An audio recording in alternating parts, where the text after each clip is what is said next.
e prontamente aceito. O Humberto tem a mania de me chamar de professor e de senhor, tá? Mas não precisam, tá? Pode me chamar de Rodrigo. Então, Humberto me interrompe quando precisar, tá? A ideia é que a gente fazer mais quase um bate-papo, né? Acho que presencialmente seria um pouco mais fácil isso, né? Mas já que estamos aqui, estamos nessa situação, vamos seguir adiante, né? Vamos embora. Bom, qual que é o desafio, né? O desafio é a gente falar sobre dois assuntos que são chamados hypes, né? São assuntos que geram expectativas, né? Todo mundo olha machine learning, inteligência artificial, meu Deus, que coisa mais legal. E daí, quando o cara vai estudar a fundo, começa a se decepcionar porque se sente inapto, né? Porque as coisas são intangíveis ou inalcançáveis. Trazendo isso para uma aplicação dentro da engenharia, né? E vocês vão ver que as aplicações que eu coloquei de maneira proposital não são tão engenharia, são aplicações do nosso cotidiano que usam engenharia com inteligência artificial. Né? Então, para a gente ver que a gente já está imerso nesse sistema e a gente separar um pouco, né, botar um dicionário ali nas questões de o que é machine learning, o que é inteligência artificial, o que é deep learning, né? Isso é uma coisa que eu acho que se vocês saírem hoje daqui com isso claro e saírem sabendo, né, hoje de que não é algo inalcançável, vou ser bastante satisfeito. Bom, então vamos nessa.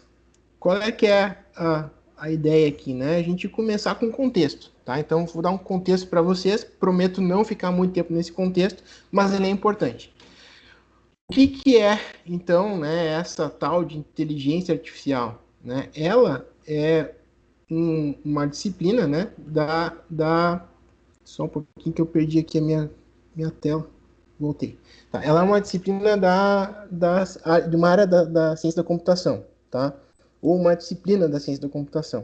O que se quer com isso? Buscar métodos computacionais que a gente consiga dotar um comportamento inteligente, algum sistema, né? Um cômputo, né? Algo que eu consiga calcular de maneira inteligente. Quando eu estou falando de calcular, não necessariamente envolve matemática, tá? Envolve lógica também.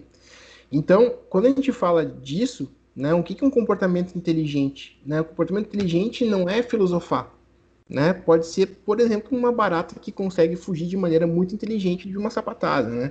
Eu sempre digo isso. Né?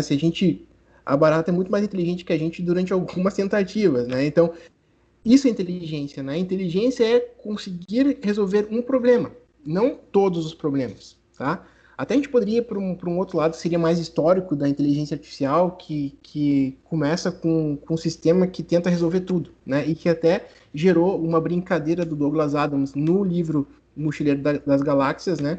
Sobre o cálculo da resposta da vida do universo e tudo mais, que tem a ver com esse primeiro sistema de inteligência artificial fracassado.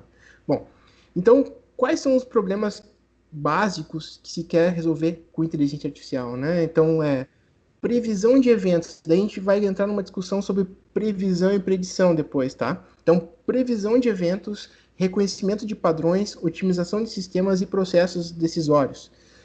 Disso a gente vai abrir um monte de coisa. Ah, Rodrigo, mas a gente não tem como fazer, por exemplo, processamento de imagem usando inteligência artificial? Sim, mas a gente pode fazer isso através de um reconhecimento de padrão, através de uma tomada de decisão, através de uma otimização por exemplo, da qualidade da imagem, né, ou uma previsão para onde a imagem está indo.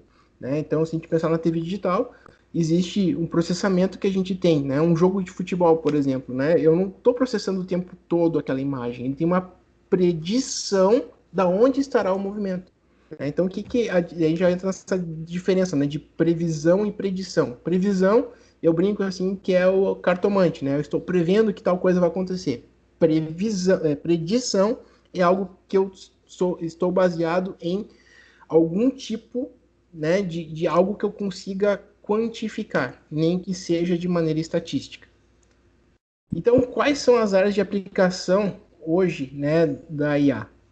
Matemática, pesquisa operacional, que basicamente é tudo que a gente quer otimizar, né, sistemas de otimização. Obviamente, jogos, né, jogos de videogame usam a IA para nos viciar no jogo, né, porque o jogo ele se torna tão difícil quanto ele precisa ser para não se tornar algo que não quero mais jogar porque é difícil, ou não tão fácil que não quero jogar porque isso aqui é muito fácil.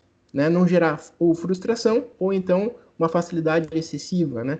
Então, hoje, quando a gente escolhe no jogo o modo, né, que eu estou ajustando fácil, médio, difícil, ou enfim, outros modos que tem, ele está ajustando, na verdade, o tempo de setup da inteligência artificial.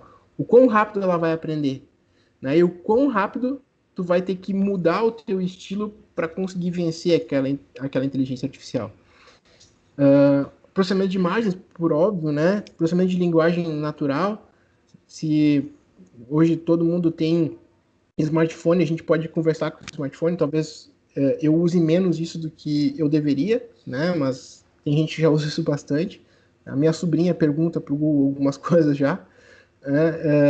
Sistemas tutores, se quem é mais velho como eu vai lembrar do clipezinho, aquele do Excel. Aquele clipezinho do Excel, ele era muito irritante, né? Porque ele ficava te oferecendo ajuda mesmo quando tu não queria. Um sistema tutor, ele aprende, ele entende quando tu precisa de ajuda, né? É como se ele estivesse olhando, bah, aquele cara tá perdido, vou lá tentar ajudar ele. Aí depois, quando vê, olha, ele já sabe o caminho, eu saio de cena e só volto quando for necessário, né? Na área da medicina, é muito utilizado a inteligência artificial como um apoio, né? E também na área da robótica para fazer cálculos de rotas, por exemplo, para os robôs. Uma coisa que eu gosto sempre de colocar, né? A inteligência artificial não é substitutiva, ela é auxiliar, né? Então ela não é uma prótese, ela é uma órtese, né? Ela não substitui nada, ela vai se agregar. Então, o que a gente tem que entender, né? Que nem sempre é interessante usar a inteligência artificial. A gente tem que ter uma necessidade. E o problema que a gente quer resolver, ele tem que ser difícil ou impossível de se modelar matematicamente. Ou seja, não tem determinismo. É um problema que eu não consigo equacionar. Né? Então, quando a gente fala de um sistema de controle, por exemplo, que eu tenho uma equação linear que eu consigo modelar, não faz sentido eu usar a inteligência artificial. Agora, lembre, né? Substitutivo, não. Mas sim auxiliar. Então, eu posso colocar uma inteligência artificial nesse sistema para sintonizar os parâmetros. Isso sim. Isso faz todo sentido se fazer. Bom, como é que funciona, então, dentro deste contexto, esses tipos de problemas, tá? Aqui eu tomei uma licença poética de pegar e criar uma figura para algo que é um texto bem pesado, tá? De classificar a complexidade de algoritmos, tá? Tem livros e livros e tem cursos específicos de pós-graduação para se calcular, para se aprender a calcular a complexidade de algoritmos. Eu vou tentar reduzir isso aqui a 2 slides e 2 figuras, tá? Então, a gente tem que pensar que trabalhar com IA não é simples, não é fácil, não é complexo e também não é difícil. Puxa, mas então o que é isso, né? Bom, vamos pensar o seguinte, ó. Nós temos o universo, essa tela em branco aqui é o universo de resposta para um determinado problema. Não importa o quanto esdrúxula essa resposta seja, né? Vamos pensar assim, nós não estamos em casa, estamos num lugar que não é a nossa casa e a gente vai sair daqui neste exato momento para a nossa casa, né? Ir para casa não é determinístico. Pode acontecer várias coisas no meio do caminho, inclusive um meteoro cair na cabeça da pessoa nesse trajeto. A chance é pequena? É, mas existe. A partir do momento que essas chances de várias coisas darem errado para a gente não chegar em casa, até coisas darem certo. Por exemplo, eu estou no meio do caminho e aí eu descobri que eu fiquei rico, vou para o aeroporto e vou embora, vou para outro país, tá? Essas coisas, né, que são esdrúxulas, mas podem acontecer de uma maneira quase impossível. Mas por que é impossível? Porque a possibilidade é muito baixa, né? Quando tem esse conjunto de possibilidades, vamos gerar esperanças de algo. Então, existe o determinismo, algo que vai acontecer, as probabilidades, que é uma probabilidade de algo acontecer, e quando eu tenho um conjunto de probabilidades, eu gero uma esperança. Então, o correto é dizer assim, eu vou para casa, não, eu tenho uma probabilidade de ir para casa também, não, eu tenho uma esperança de ir para casa. Tá? Esse seria o correto, né? Claro que a gente não vai falar assim. Mas como é que isso se organiza, né? Então, pensando que essa tela em branco aqui é todas as possibilidades de respostas de eu ir para casa, eu poderia dizer que, né, eu tenho uma quantidade pequena de determinismos, ou seja, certezas que eu tenho. Eu tenho algumas certezas, né? Eu tenho probabilidades, né? Então, que é um tempo determinístico e esse tempo de probabilidades é um tempo já polinomial, ou seja, tem um polinômio que me garante um tempo, né? Uma possibilidade. Eu tenho algo que tem uma resposta num tempo não polinomial. Ou seja, a gente também chama isso de não probabilístico. Né? Ou seja, são esperanças que estão aqui acontecendo.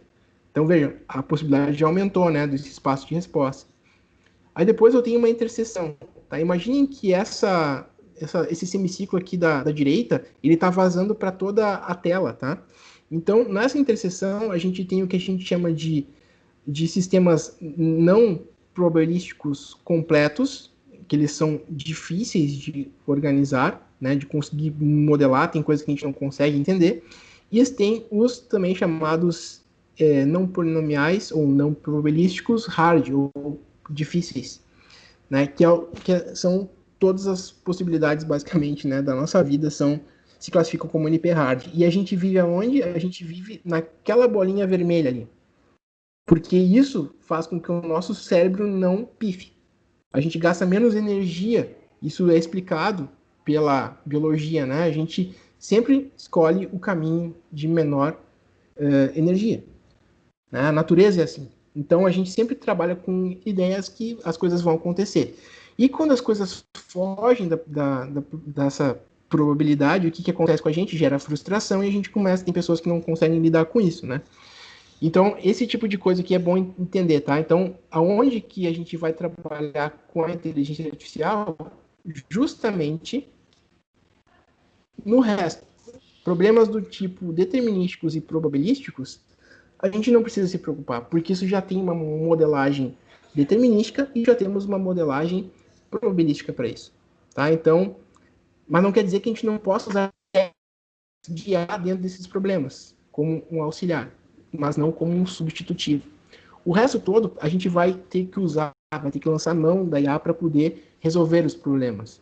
Tá? Então, esse é o contexto. Então, agora vamos pensar nas áreas de aplicação.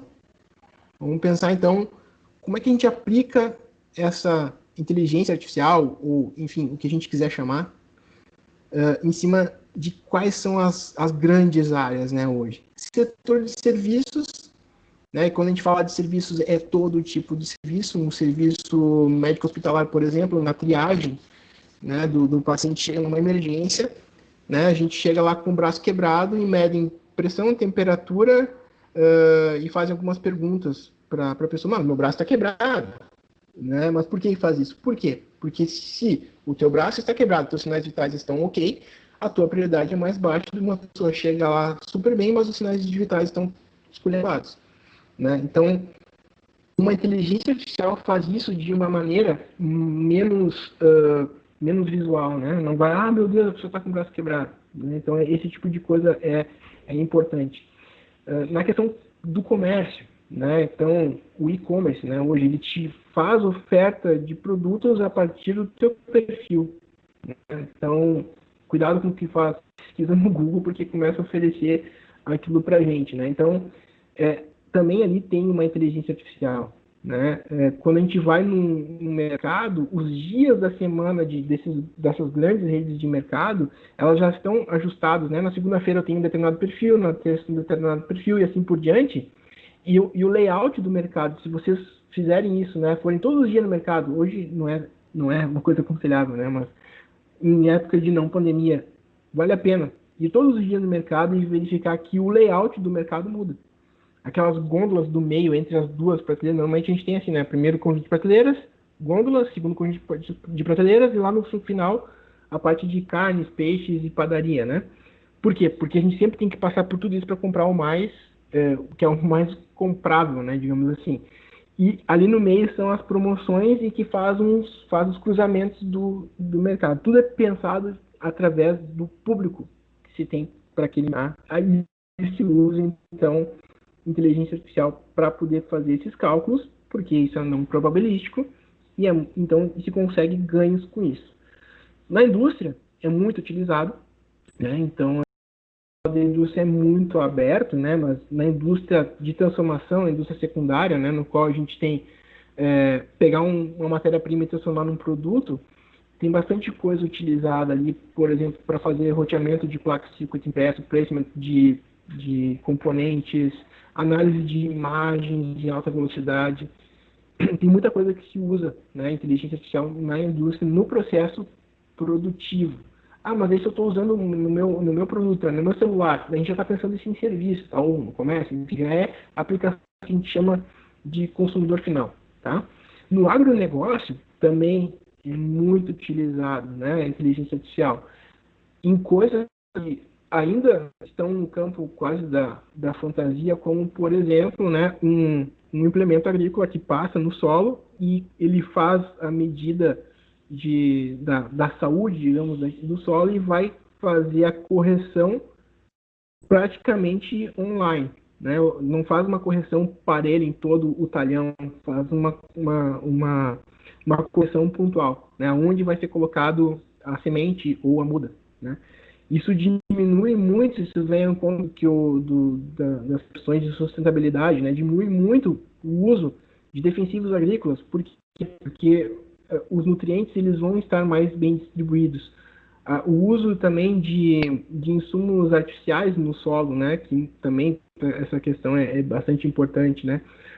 Outra coisa que o Brasil consegue fazer, tem um nome específico para isso, mas que é o plantio direto. Né? O que é o plantio direto? Tem uma primeira colheita, fica a palha de uma colheita anterior que planta outro cultivar na sequência, né? E esse outro cultivar com uso, né, dessas ferramentas no caso, machine learning, tá? Depois a gente já vai ver o porquê. Faz com que a gente consiga ter um uso menor, né, de defensivos e de aditivos agrícolas, né? No setor automotivo, né, ultimamente, os carros ultimamente não, nos últimos 20 anos, os carros vêm saindo de entes praticamente totalmente mecânicos, com alguns eletrônicos, para quase uma eletrônica que tem um motor. Né? Então, a gente sistema anti-bloqueio de freios, está falando de controle de estabilidade, controle anti-derrapagem, do controle do câmbio, do controle de aceleração, do controle de poluentes. Então, tem várias coisas que nós temos dentro do carro, né, nesse sentido, e que a gente pode pensar dentro não só do carro, do consumidor final, mas também ônibus, caminhões, implementos, que se enquadram também daí um pouco no agronegócio, né? E no setor aeroespacial, né, já faz alguns anos, mas agora isso já é plenamente possível, que um avião possa decolar, voar e pousar como um drone, né, sem necessariamente ter um ser humano. E as questões hoje que privam a gente de ter isso, e quando eu digo privam não quer dizer que é uma coisa ruim, né, são questões de legislação, assim como o veículo autônomo, né, o carro autônomo. Dentro disso, então, a gente tem os principais conceitos, né, que a gente tem dentro da inteligência artificial, que são o seguinte: a gente sempre pensa, né, nessa questão como um robô humanoide, né? Tem lá um ser humano criado como um robô, né? Ou então eu tenho um robô auxiliando, né? Ou então um ser humano convertido num robô. Né? São todas ficções científicas, né? Mas que não estão tão longe assim, tá? Não estão tão longe assim, tá? Por que não estão tão longe assim? Porque a única coisa que eu acho ainda que é longe que é a questão da consciência, né? Isso é uma coisa difícil de fazer. Mas as questões de tomada de decisão, né? E não sei quem já viu o filme esse do Robocop 2014, tem uma coisa bastante interessante ali, né? A máquina toma decisões melhores, né? Só que a grande discussão é por que colocar um ser humano? E aí depois eles querem desativar o ser humano da máquina. É algo bem... existe um livro chamado A Era das Máquinas Espirituais. Infelizmente é um livro que só tem em inglês, mas é muito interessante, que fala que é de onde veio a ideia do Robocop, tá? Do primeiro lá, é um livro antigo. Tá? Então, o que a gente está vendo aqui, né, é algo mais lúdico, né? Só que se pensar aqui no filme do Eu, Robô e do Homem Bicentenário, que é do Isaac Asimov, né, que na verdade são livros, né, são dois sistemas que deram errado, né? O robô entendeu que o ser humano era ruim, que ele tinha que acabar com o ser humano, que o homem era o lobo do homem, né, como diz na filosofia, E no outro, o robô, ele acha que é um ser humano e se apaixona por uma mulher humana e ele tem todos os problemas que ele não envelhece, ela envelhece. Né? Então, tanto que ela tem lá, no final do filme, ela já tá bem velhinha, ele chama ela de menininha. Né? E a outra coisa que muita gente quer vender é que isso aqui vai acontecer, né? Então vai vir Skynet, as máquinas vão se revoltar e vão acabar e vão virar uma nova raça, né? Nada disso vai acontecer porque falta muito, muito, muito mesmo para a gente chegar nesse ponto. Bom, o que eu acredito? E aqui vem aquele passo, aqui que, uma opinião minha, né? Nada vai substituir o ser humano. O que a gente vai fazer? Sempre vai ter auxílios e conforme a gente vai sendo substituído, a gente vai tendo tempo para fazer outras coisas. A gente vai tendo tempo para nós criarmos, né? Termos criatividade, que é algo que uma máquina não tem. Ela vai ter a criatividade que a gente tem. E aí que vem o conceito que é, para mim, o principal que a gente precisa ter, que é essa cebola aqui, tá? A gente tem artificial que engloba tudo, depois temos uma parte que é machine learning, depois a gente tem a parte que a gente chama de deep learning. Como é que isso funciona? Então, inteligência artificial são os sistemas computacionais que mimetizam o comportamento do intelecto humano ou de algum ser, tá? Quando fala do intelecto humano, eu acho muito forçado, porque normalmente a gente pode falar de um outro ser vivente, tá? Na questão de machine learning, então, o que é, né? A gente tem algoritmos estatísticos que vão nos habilitar a usar a IA em algum conjunto de dados, que é um pré-processamento. Machine learning é o meu preparo dos dados. Eu posso trabalhar só com eles ou posso trabalhar com eles para usar a inteligência artificial. E o deep learning é um subconjunto do machine learning, só que ele é específico para as redes neurais artificiais. Tá? A gente tem um conjunto enorme de redes neurais artificiais. Daí, se for falar só delas, a gente vai ficar 3 dias falando, porque cada dia sai uma nova, né? Então, só deixar claro que Deep Learning, então, está vinculado a essas redes. E uma outra coisa bastante importante, na verdade, isso não é só para inteligência artificial, né? A gente sempre vai partir de um modelo e eu preciso de ter um histórico de dados. Eu preciso ter um exemplo. Né? Como tudo, a gente aprende com exemplos. A gente aprende fazendo.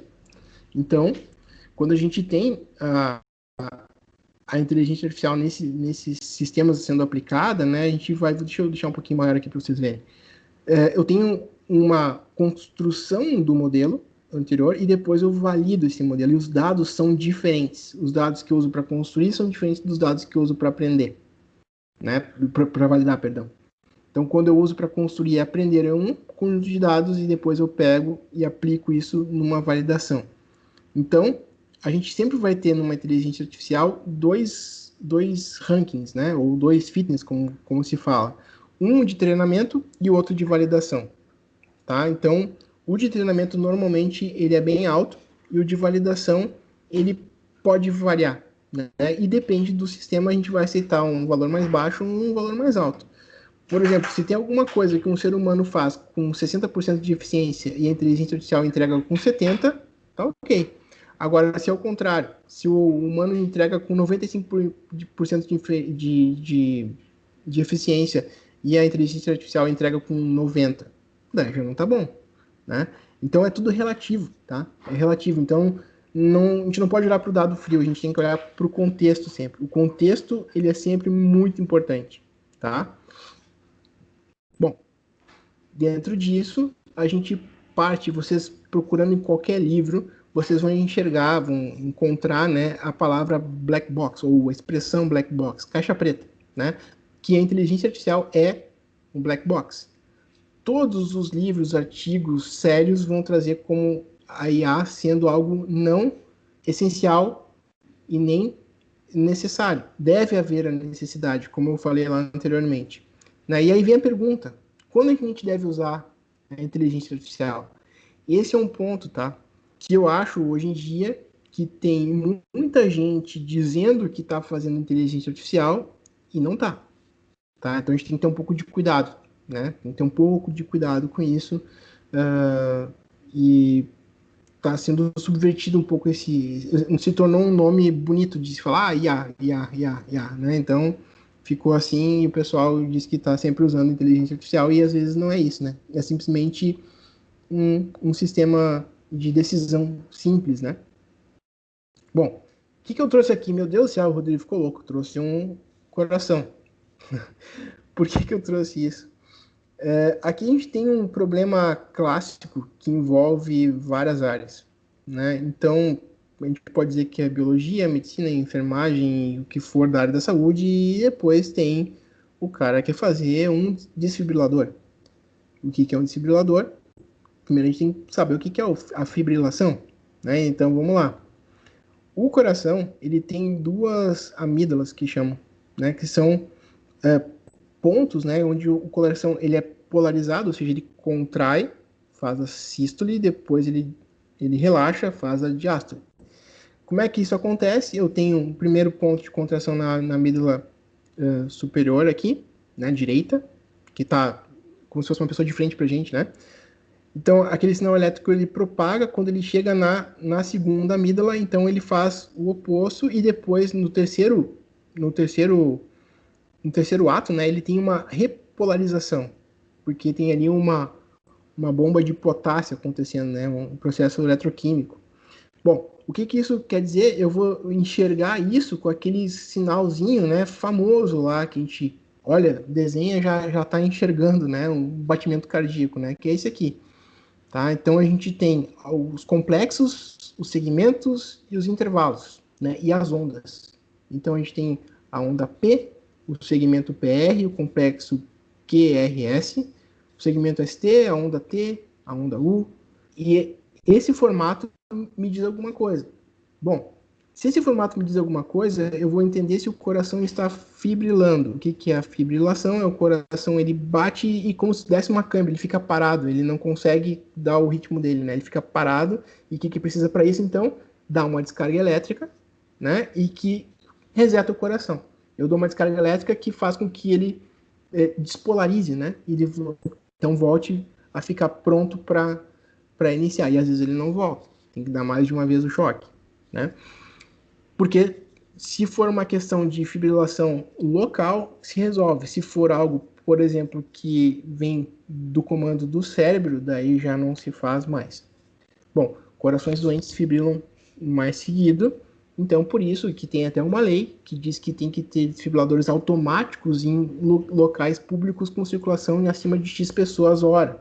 Né? Então shopping centers, se vocês procurarem, vão ter como se fosse uma caixa de incêndio, assim, só que tem lá um fibrilador. Né? Tem um símbolo de um coraçãozinho e um raiozinho, tá? Por quê? Quando uma pessoa cai no chão lá, vai colar os eletrodos na pessoa e o sistema vai identificar, porque ela pode estar tendo um ataque epilético, não é uma fibrilação, né? Então não vai dar um choque na pessoa que o coração está batendo, normalmente. Como é que se faz isso? Eu tenho que olhar para essas ondas. E como é que a gente faz isso de uma maneira automática? Eu tenho que identificar os padrões. Então aqui é um conjunto de batimento cardíaco e foi separados através de um método de clusterização os segmentos. E aí então a partir disso é calculado se a pessoa está ou não em fibrilação. Então eu divido os dados, eu uso machine learning para depois eu poder usar a IA. Ou eu uso a deep learning para depois usar a IA, certo? Então, esse é um ponto bastante importante. Através de uma forma de onda como essa, que a gente vê que tem um ruído relativamente grande, né? Se a gente voltar um pouco, ó, isso aqui é o teórico, né? O prático é isso, tá? Então, quando a gente tem essas questões, a gente consegue fazer outras medidas, né? Que daí não vem ao caso, né? De, por exemplo, débito cardíaco e outras questões que também se pode fazer através de ter um medidor multiparamétrico na pessoa e calcular, fazer vários cálculos, entregar um diagnóstico, né? Que não, obviamente, não vai substituir o ser humano, o médico, né? Um profissional da saúde. Por quê?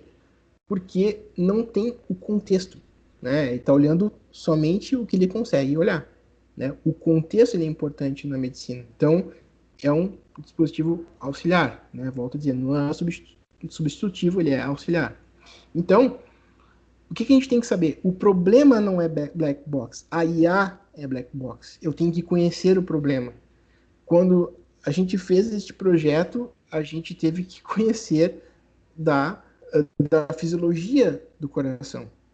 Então a gente teve que pegar livros de fisiologia do coração e entender o mínimo, né? Obviamente eu não sei explicar tudo aqui, eu não sou um cardiologista, mas eu tive que estudar um pouco para poder entender, senão não adiantava. Por que tem esses complexos? Por que são segmentos? Como é que eu calculo o ritmo? Como é que eu calculo a frequência?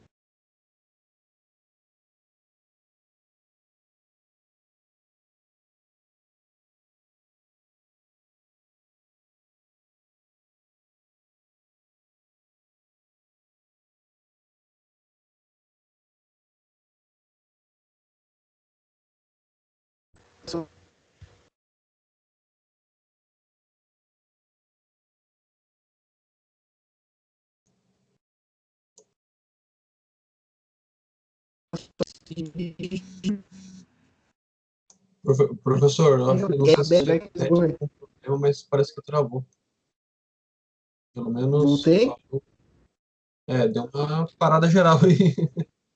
Tá, só um segundinho aqui, deixa eu ver uma coisa. Manuel, é que tô roteando no teu celular. Se tu tirar ele, não tira só isso, por favor. Tá. É que eu tô ancorando no celular aqui da minha esposa, por isso.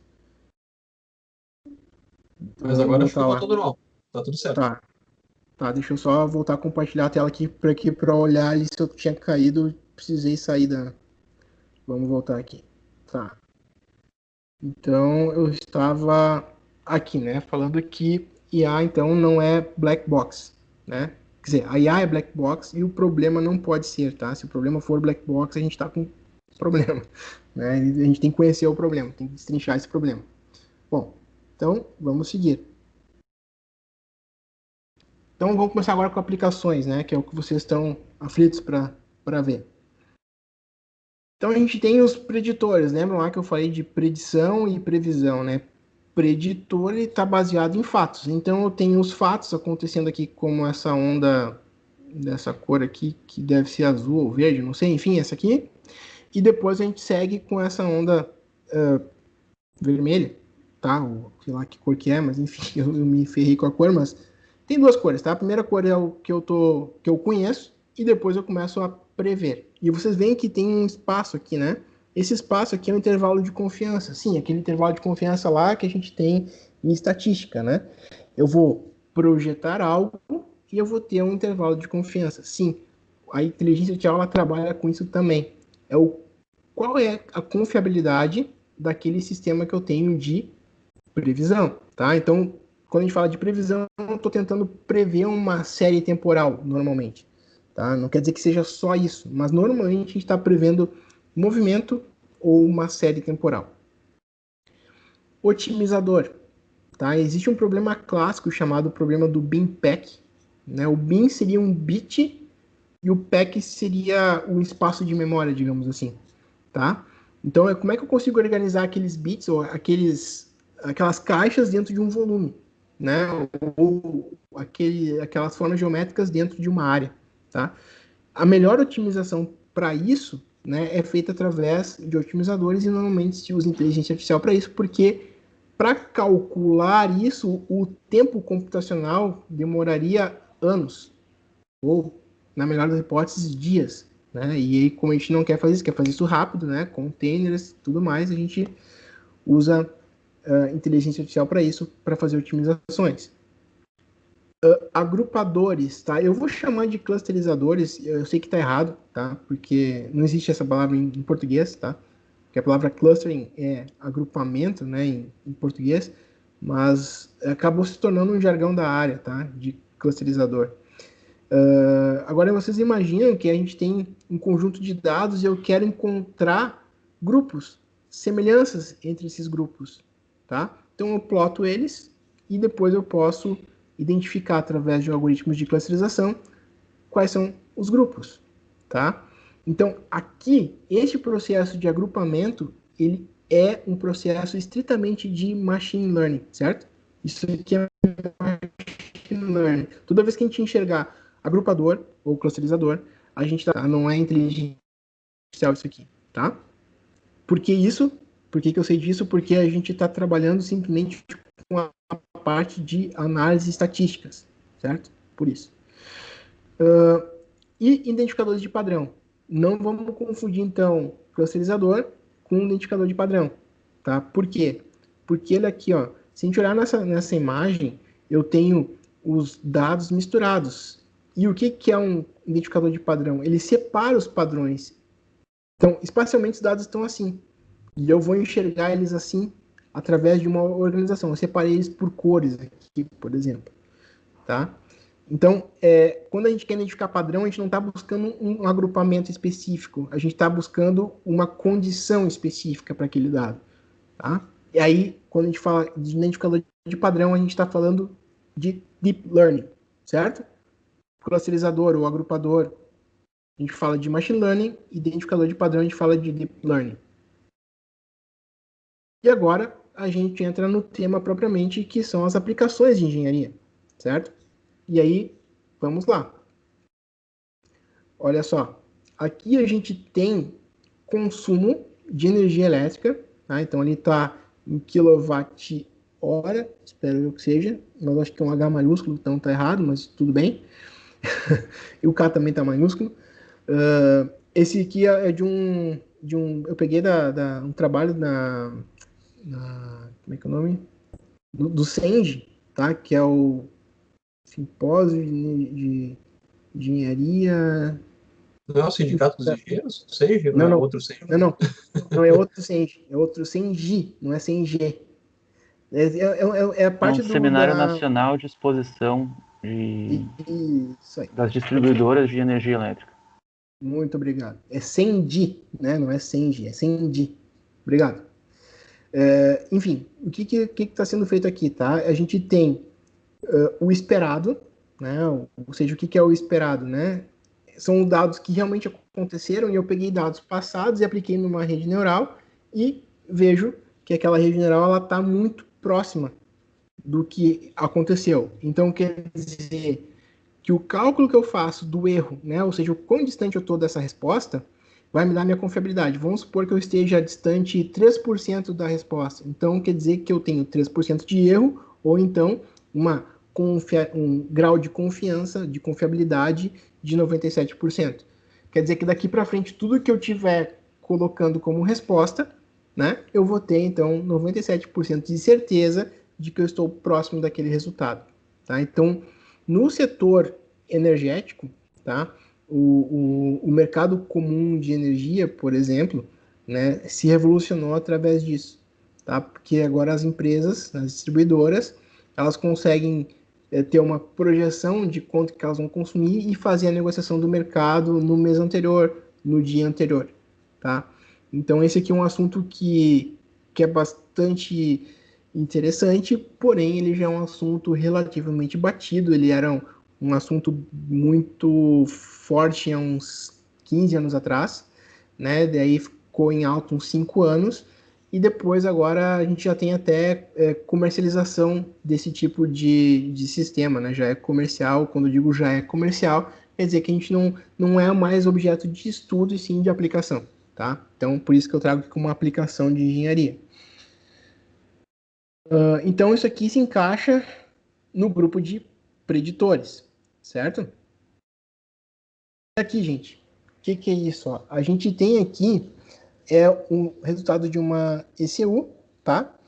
Então, a gente tem os valores, né, de aceleração medida, o percentual do acelerador, ou seja, do pedal, né, que eu tô acelerando, quantos por cento que ele tá, né? Então, vejam que a pessoa tá indo numa aceleração, depois ela solta o acelerador, né, nessa curva preta aqui, ó.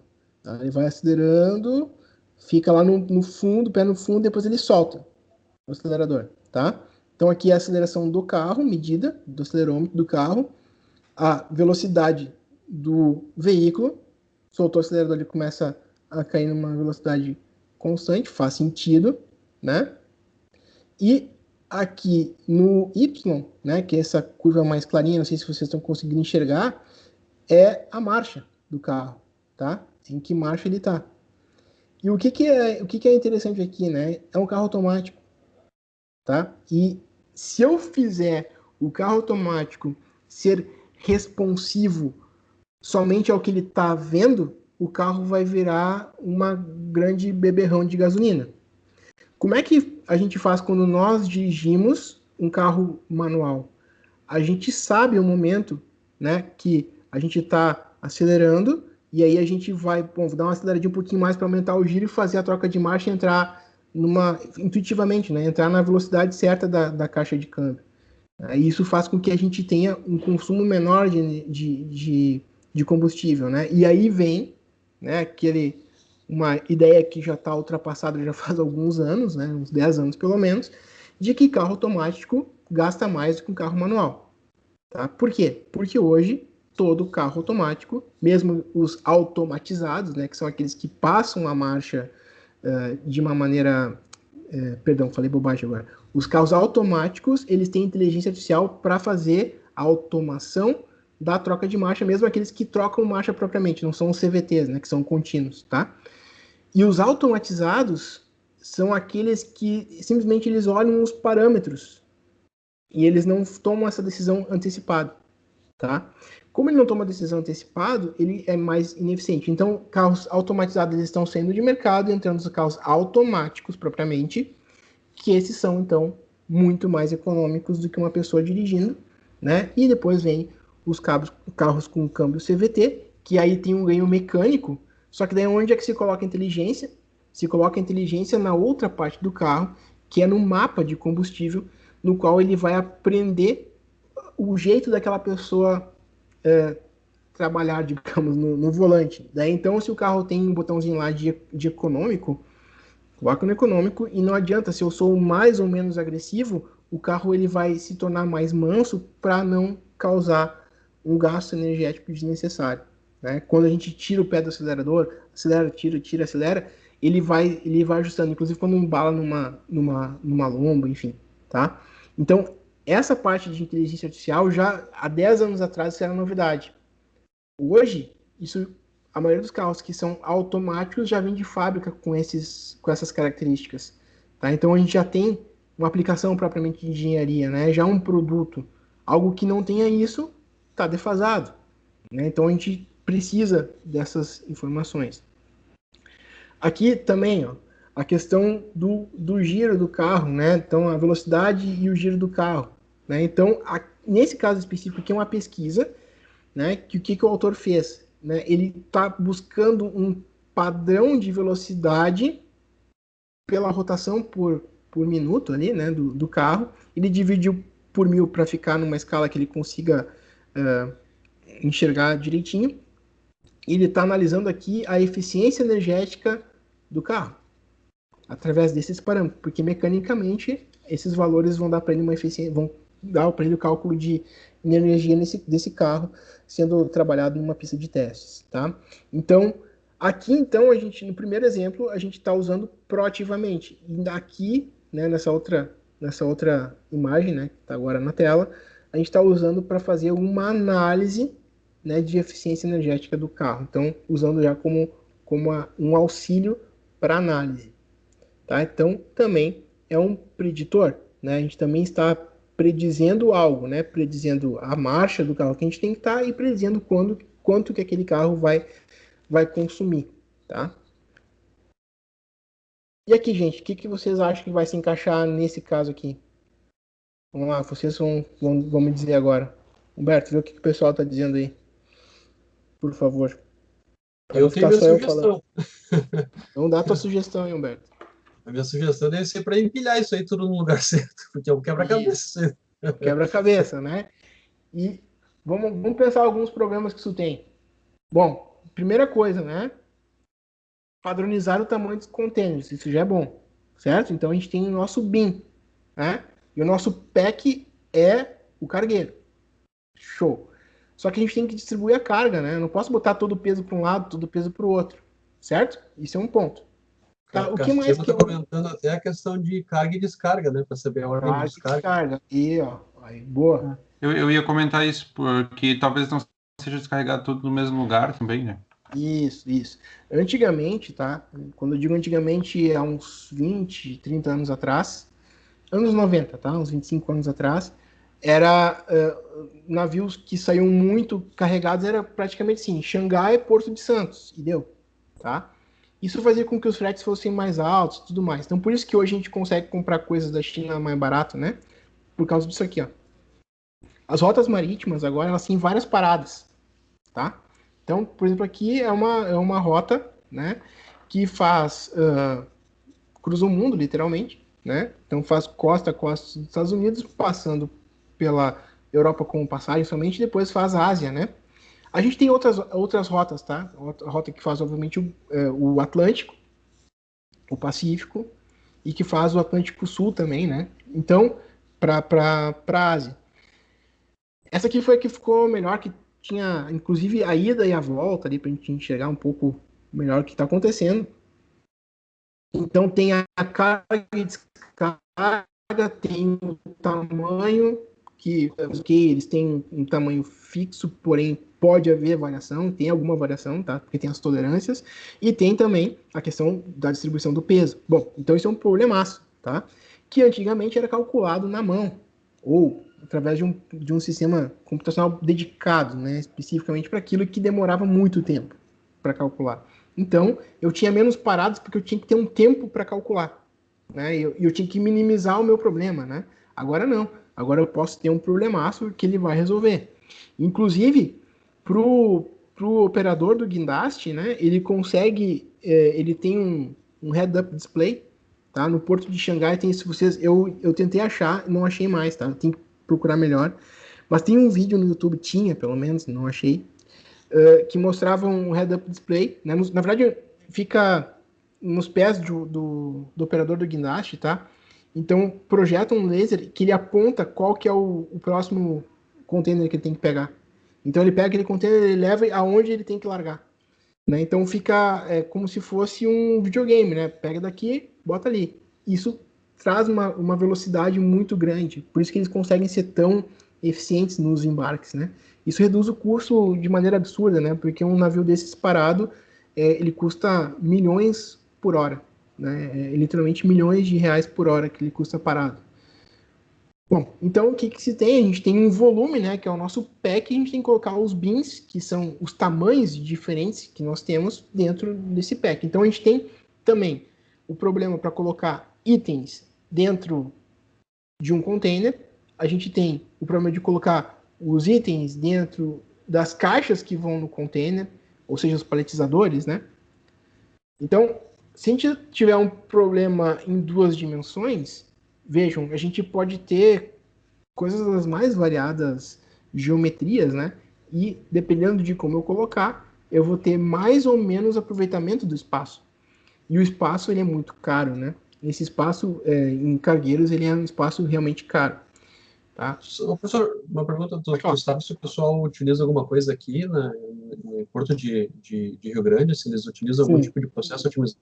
Sim, já usam, só não tem, assim, é um processo de auxílio somente, né, que eles têm um mapa do que eles têm que fazer, né, então eles sabem que eles têm que pegar o container tal, né, só que não tem esse displayzinho mostrando pro cara, né, então precisa de ter uma pessoa aí contando, é isso aqui, tá ali, tal parte.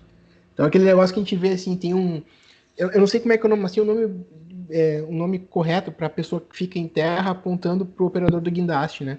Essa pessoa vai lá e conecta, né, o guindaste, porque no porto de Xangai o guindaste ele tem um sistema automático que ele encaixa no container, né, e tira o container do lugar. Aqui não, aqui é um processo manual ainda, porque já que precisa da pessoa, não tem por que colocar esse outro sistema, né? E a gente pode ter, assim, eu tô falando disso porque eu trouxe um problema grande, né? Mas vamos pensar no sistema de paletização.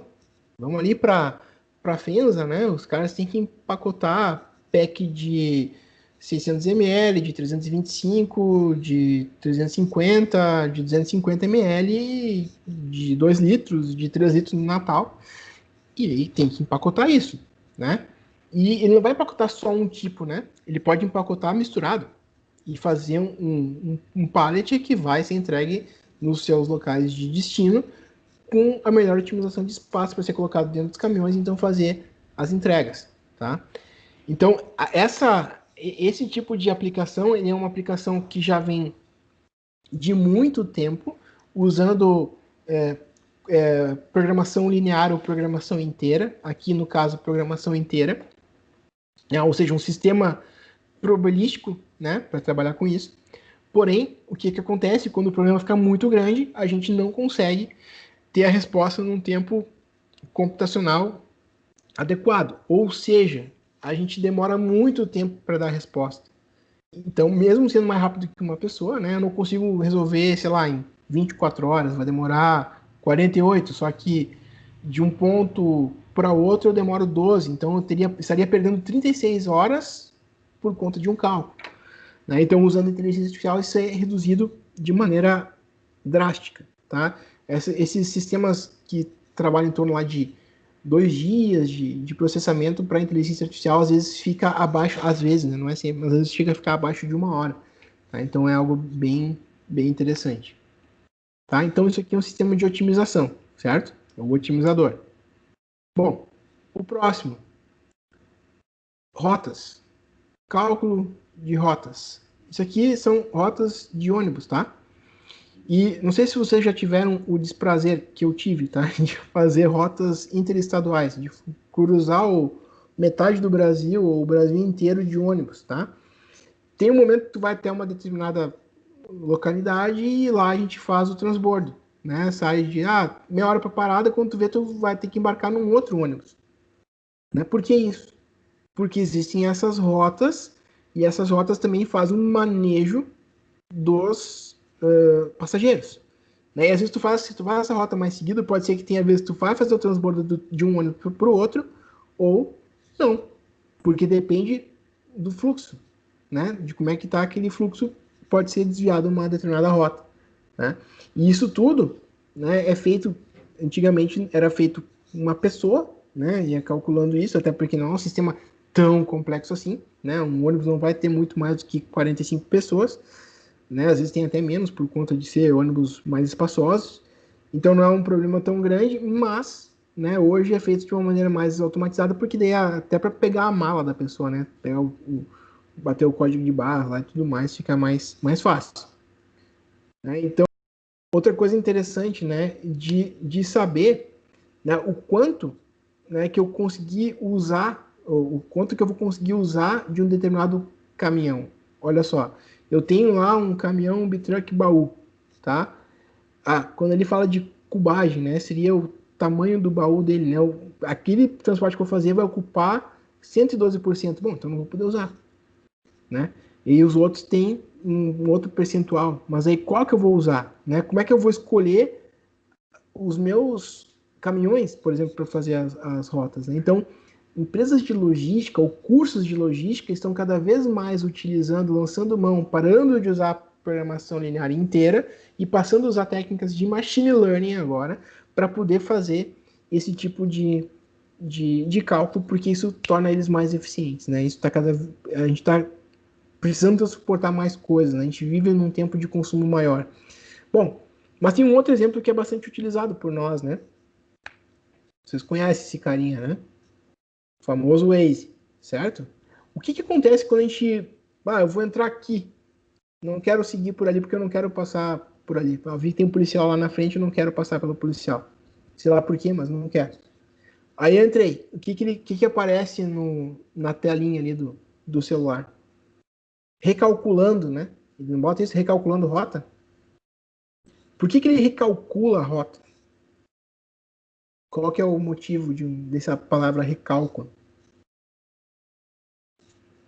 Tem uma ideia? Eu acredito que ele vai testar todas as possibilidades ali, né? Ou Isso. pelo menos tentar achar um caminho novo, no caso. Isso. Mas então, não seria melhor então testando rotas? Vai ele ficar, né? Testar todas as rotas da cidade. Ou verificando rotas? Tá. Então, o que é esse recalculando, tá? Esse recalculando é o seguinte: dentro desses sistemas, eles não estão dentro do celular de vocês, tá? Eles estão na nuvem, que a gente está comunicando, né? Pode ser, estou usando offline, ele vai perder desempenho, porque ele vai usar dentro do celular de vocês. Ele vai calcular, tá? E o cálculo é o cálculo do fitness, ou seja, o quão boa é aquela rota em relação às outras, certo? Através de um algoritmo de otimização, tá? Então também é um otimizador. E aqui vem um exemplo, eu vou tocar aqui um videozinho que é como se fosse assim, as ruas da cidade, as ruas que não podem ser utilizadas, elas estão como se fossem bloqueadas, tem uma parede naquele lugar, tá? E as que podem ser utilizadas estão em aberto. E eu quero ir do ponto branco para o ponto verde, tá? Então, assim, eu tô aqui, meu GPS está marcando lá no ponto branco e eu quero ir até o ponto de destino verde, e ali são as ruas da cidade. Como é que funciona por baixo dos panos, tá? O Waze. Vamos ver aqui, ó. Ele começa e as gerações do algoritmo genético vão avançando e ali está sendo calculado o fitness ali do lado, tá? O que é o fitness? É a aptidão daquela geração. É o quão boa ela é. E veja que ele vai testando várias, tá? Até ele chegar na final, tá? Ele vai testando várias até chegar na solução final, tá? Bom, aí aquele finalzinho ali que ele deu uma volta na quadra, tá? Daí tem uma última validação, né? Que é para verificar se existem loops, tá? Ele verifica isso.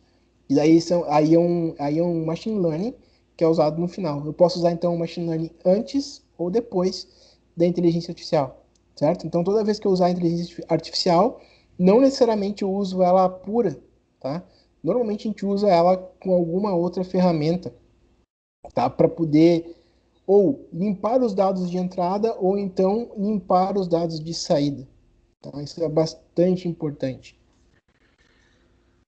Seguindo, a gente tem aqui então aplicações também, né? Trouxe engenharia, isso aqui é uma imagem já pré-processada de uma mamografia, tá? Tem um problema aqui, tá? Onde que está o problema? Vamos ver o que acontece. Através de um sistema de clusterização, né?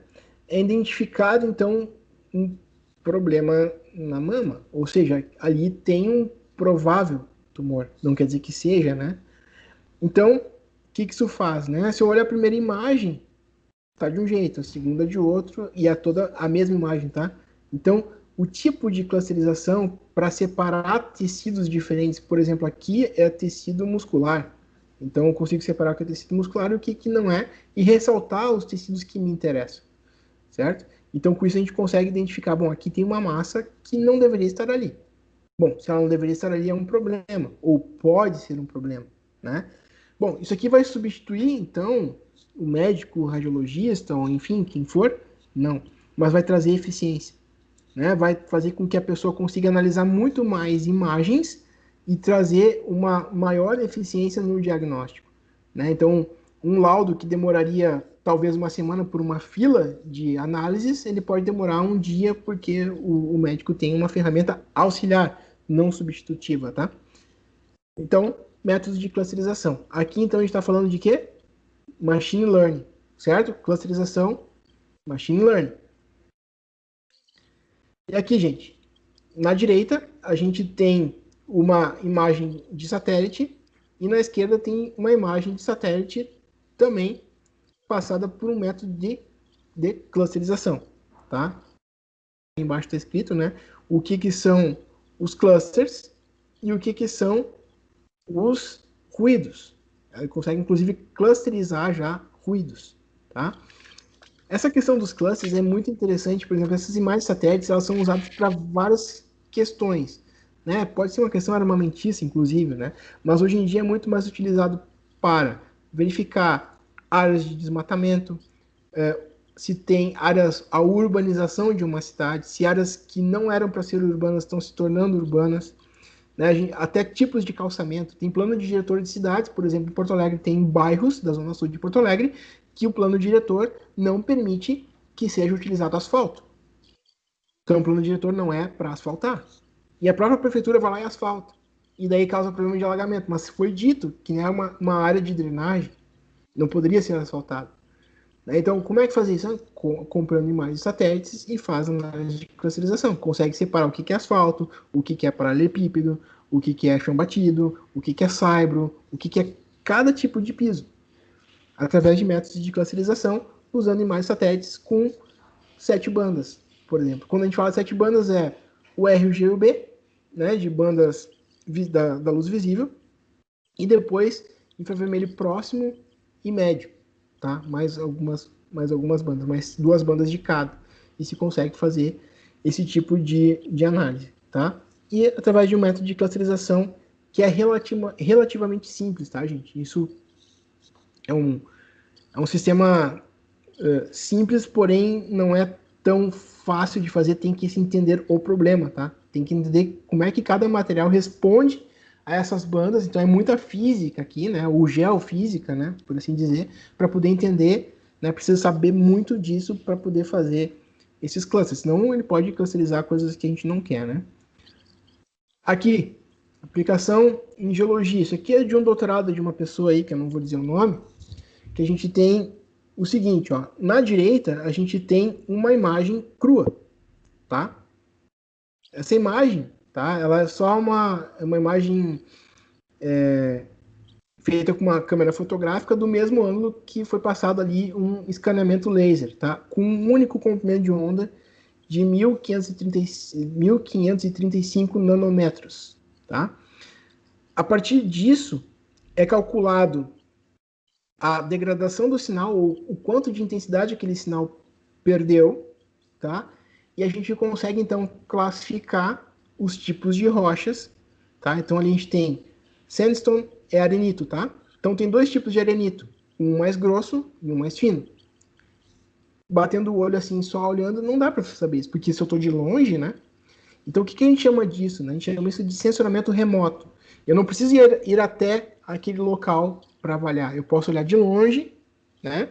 Ou seja, olhar com laser e saber se tem mais ou menos grãos grossos.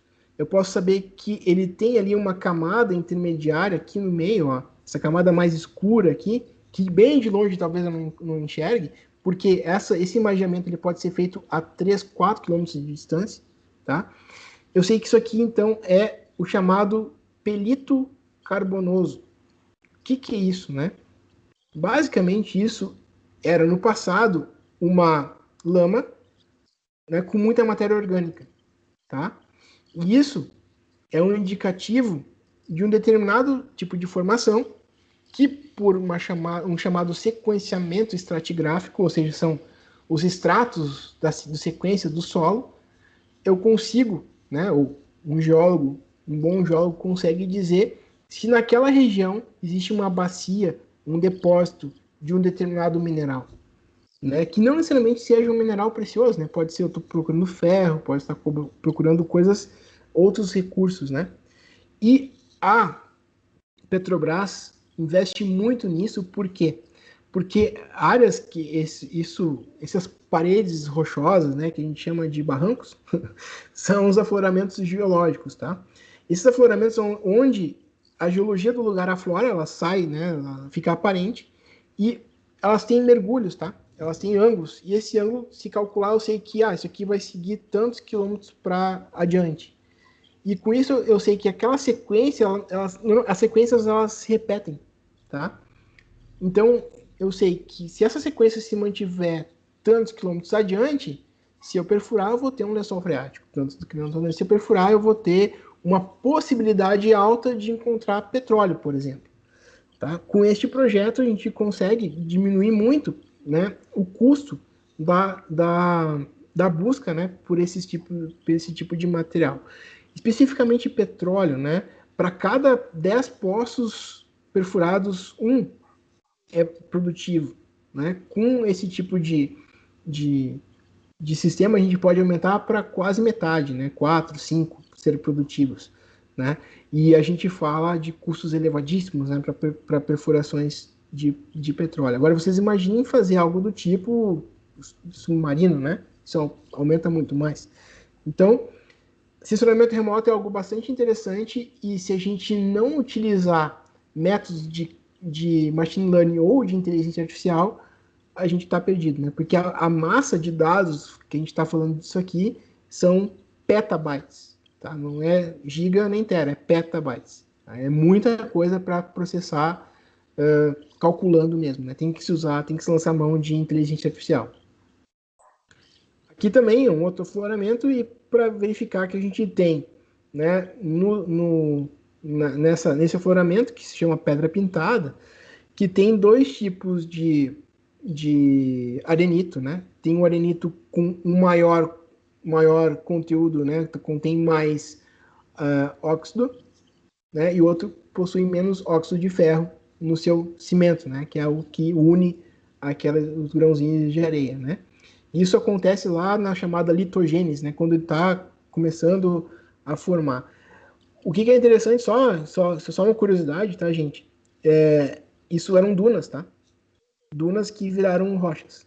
Tá? Então, se for nesse lugar, subir lá no topo e olhar para o horizonte, vão se ver várias dunas.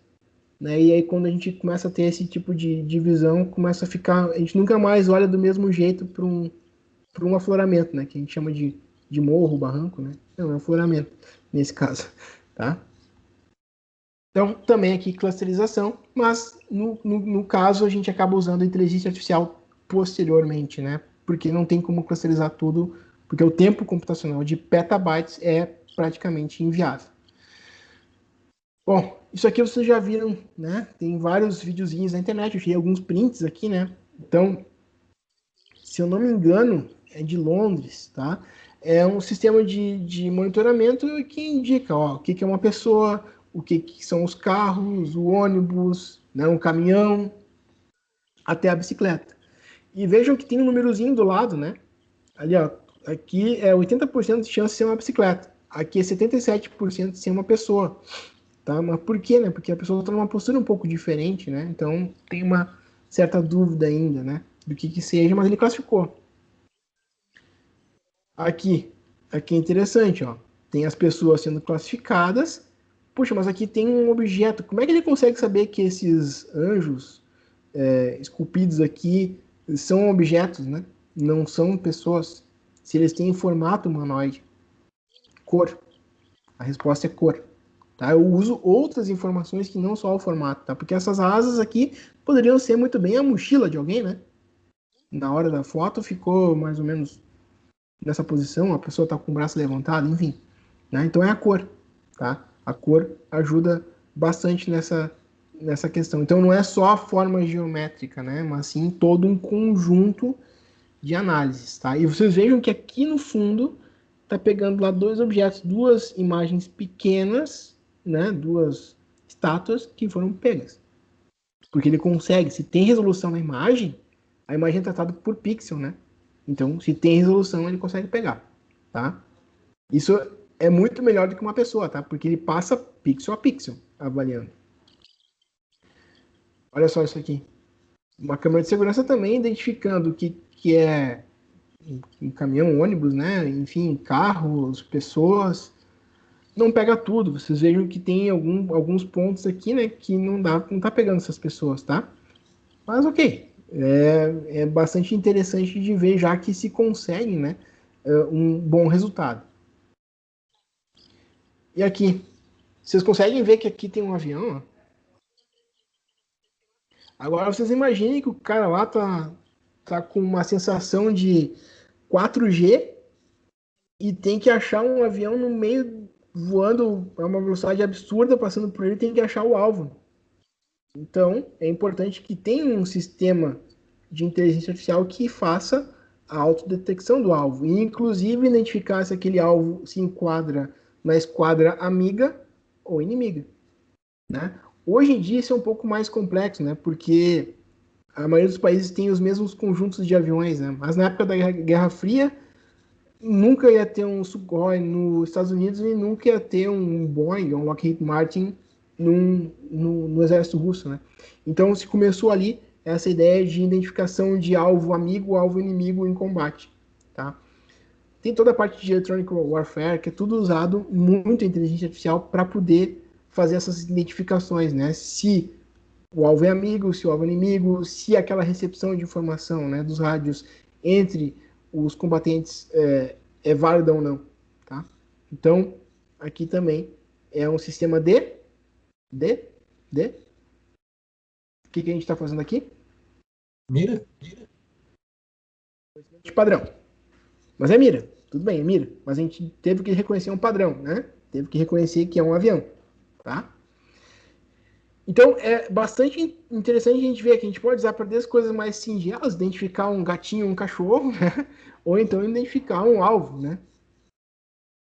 Bom, vocês já viram que tem o teste da centelha, chamado teste da centelha, para ver que tipo de aço que é aquele aço, né? Que estão, normalmente, engenheiros metalúrgicos e mecânicos fazem isso, vão com uma esmerilhadeira lá na peça de aço, dão um toque com a esmerilhadeira, geram um arco, né, de fagulhas e ele, isso aqui é um aço tal, né? Porque aquilo aí tem identificação de quanto de carbono tem no aço, né? Hoje, se tem sistemas que usam a câmera do próprio celular e que se avalia, né? Vai lá com a esmerilhadeira, o celular bate uma foto e se indica, né? Qual que é o percentual de carbono, né? É um sai o quê, né? Ou seja, quanto é o percentual de carbono daquele lingote, daquela barra de aço, tá? É bastante utilizado isso já também. Outra coisa, tá? Muito, muito, muito, muito utilizado na inspeção óptica, na indústria eletrônica e na inspeção por raio-x, tá? Imaginem que quando eu tenho um problema, que é um problema de protótipo, eu vou levar lá na Clarissa no ITT Fuse, porque é protótipo. Eu não tenho nenhum padrão, tá? Eu vou levar para ela porque ela vai definir, vai enxergar, entender como é que funciona, né? E vai indicar, olha, aqui tem um problema aqui, tem um problema ali, cuida, melhor o processo. Quando o processo está azeitado, o processo está funcional 100%, o que a gente faz? A gente treina uma inteligência artificial que vai dizer, olha, tá faltando aqui um pino, aqui tá solto, aqui eu tenho uma bolha de solda, tá? A partir do momento que eu tenho um padrão, eu tenho que ter um padrão, eu consigo começar a identificar os defeitos. E conforme os defeitos vão acontecendo, eu vou identificando, eu vou treinando a minha inteligência para aprender com os erros, né? Então, um erro vai entrar no meu dicionário de erros, digamos assim, e ele vai conseguir identificar através de uma inspeção óptica ou do raio-x que eu tenho em linha. Então, eu vou ter uma minimização de problemas em campo e também uma minimização de retorno por garantia. Isso é grana, isso é dinheiro, isso é engenharia.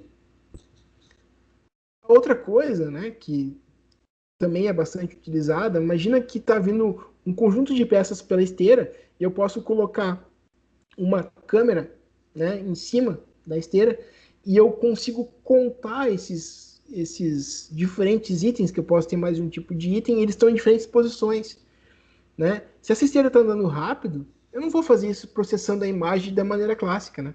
Eu faço isso através de uma inspeção ótica, né, ou de imagens, usando inteligência artificial, né? E eu consigo então identificar se tem as coisas são dos produtos que eu quero, quantos tem de cada um e se eles estão ou não estão no padrão, né?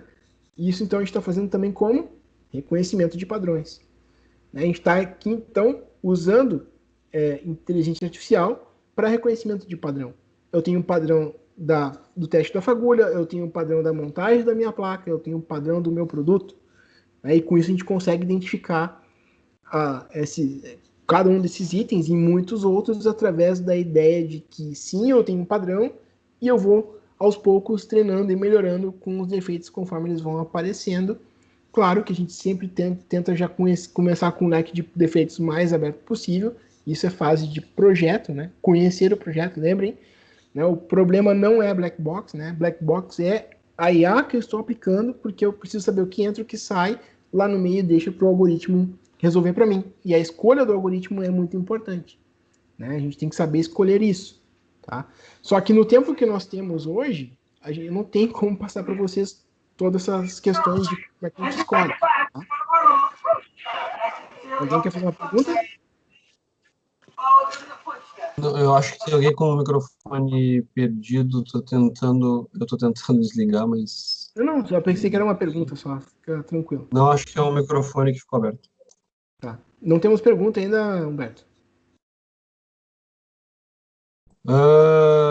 Tem comentários, o pessoal tava. O Diego tentou chutar Deep Learning na hora que eu falei que era Mira.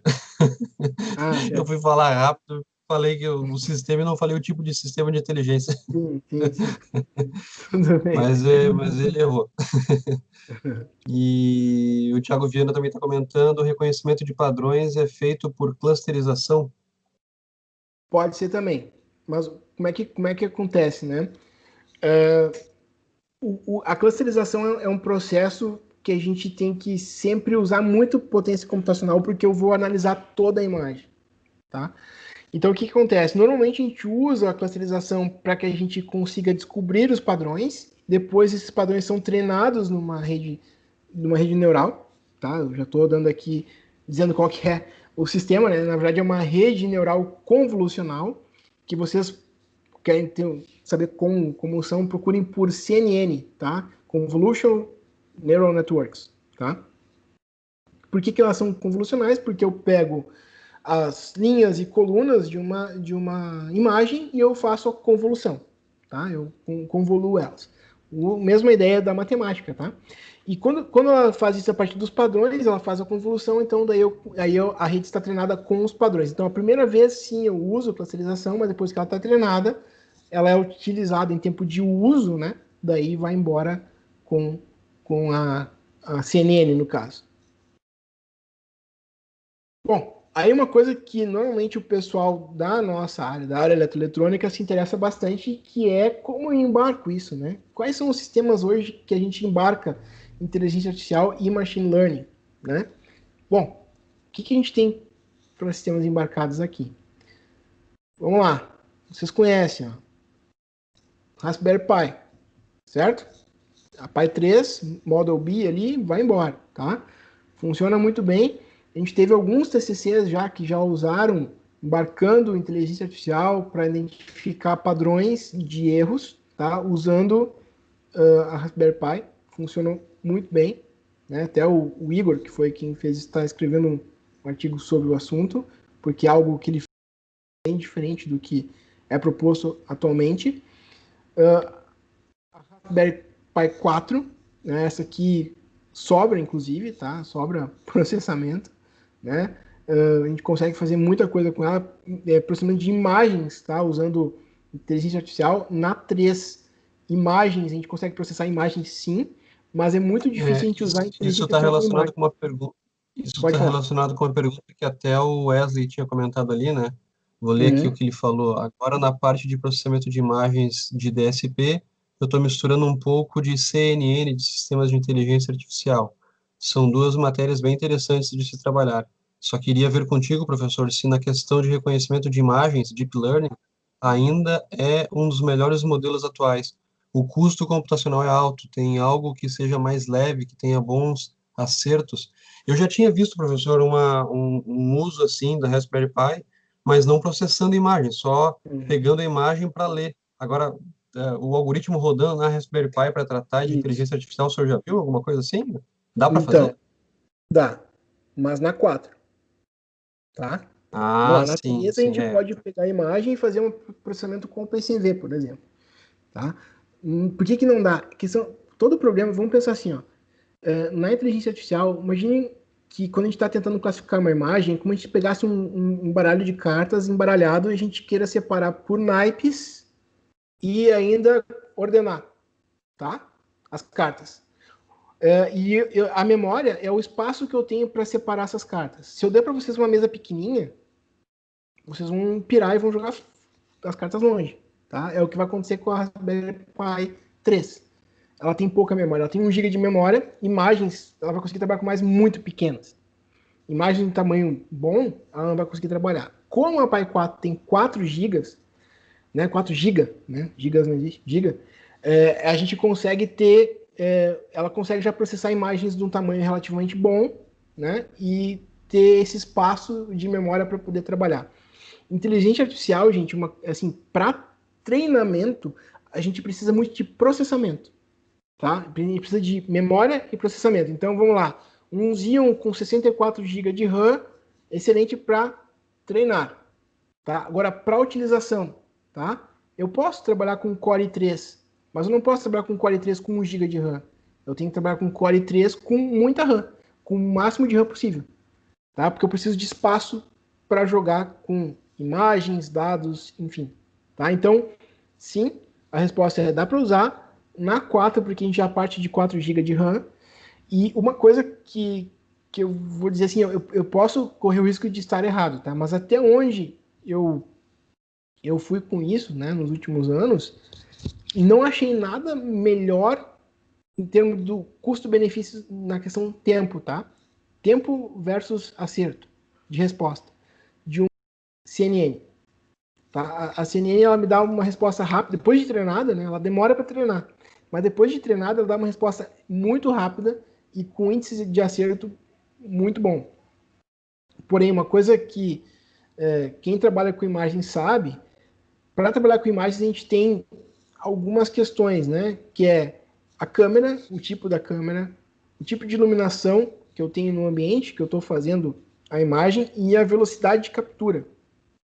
Tá? Essas três coisas vão determinar o quão difícil vai ser, né, o meu processo de resolver o problema.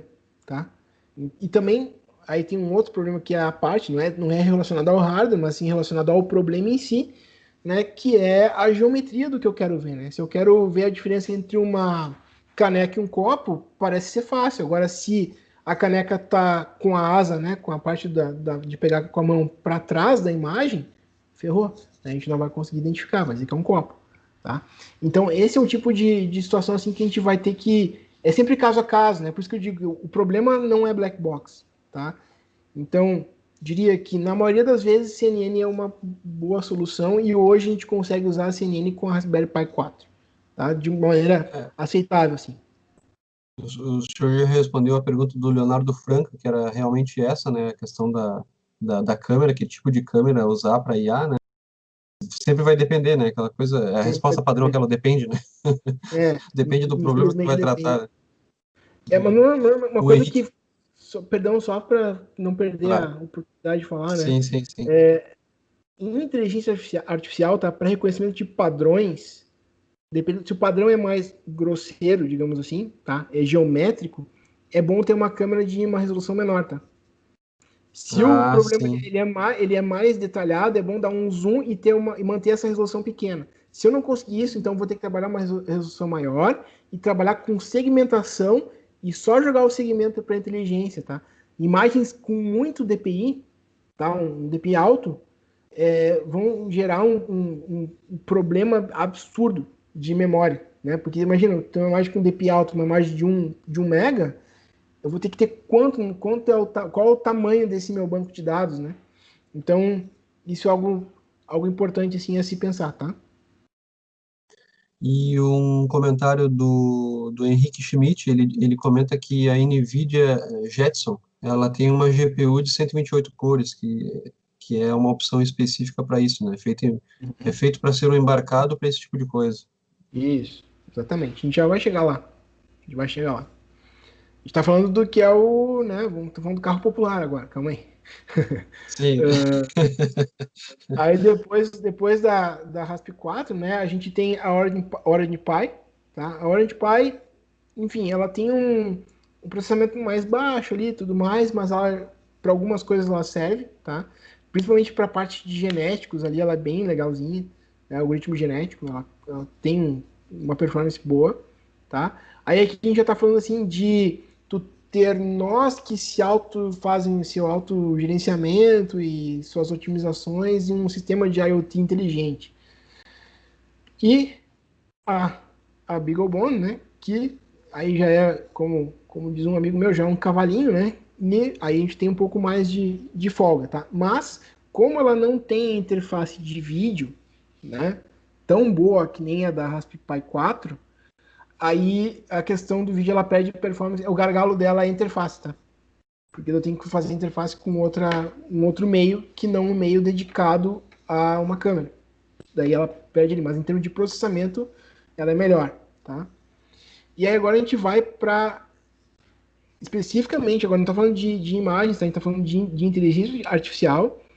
A gente tem uma placa da Xilinx chamado Power AI. Tá? Então, seria hoje, né, o que eu diria que é o melhor dos mundos. Por quê? Porque a inteligência artificial ela é colocada dentro do FPGA. Né? Então, isso acontece com vários. Ele funciona como um coprocessador. Funciona como um coprocessador.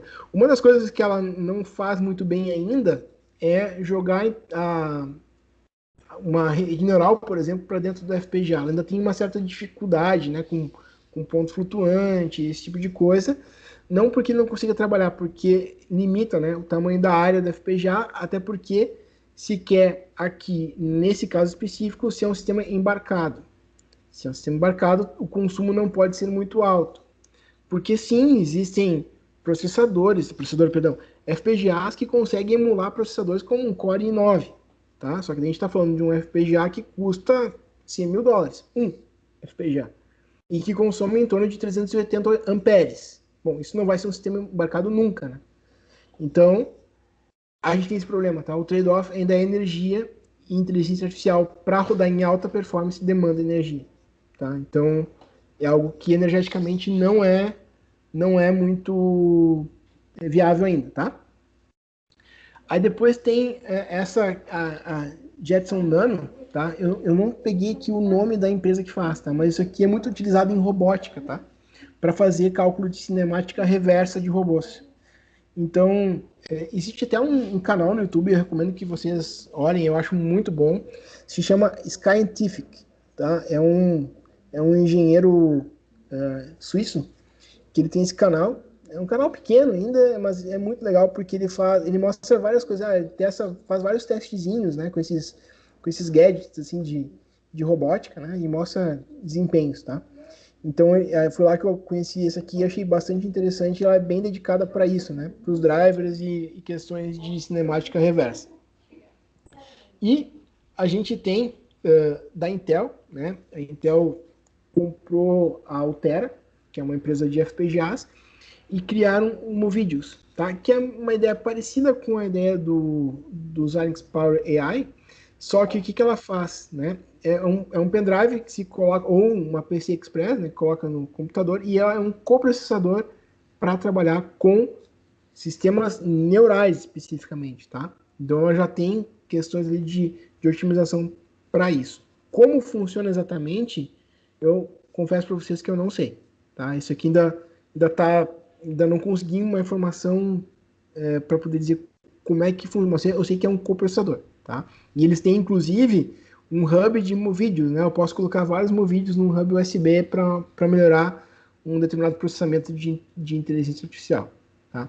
Como é a topologia ou a arquitetura por trás disso, eu não tenho. Eu sei que usam FPGAs Altera, tá?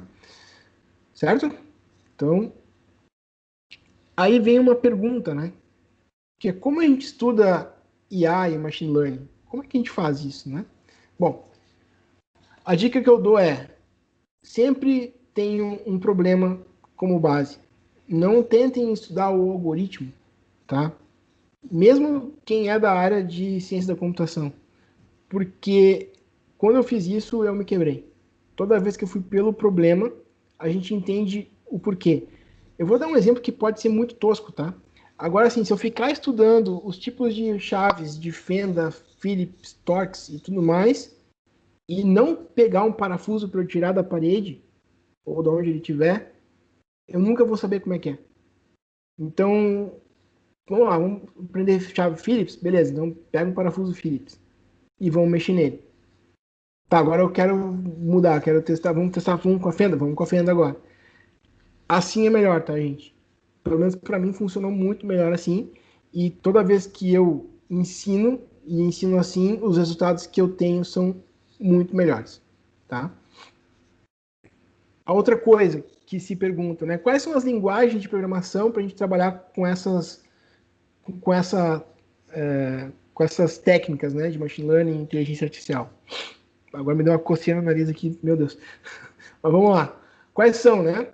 Python, tá? Python hoje, para inteligência artificial, é o melhor, tá? Não pode até vir outra que vá superar, mas eu acho difícil porque o ecossistema, a comunidade que se criou por trás disso é tão grande e os pacotes estão tão bons, né? As otimizações, trabalhar com multicore, multithread, trabalhar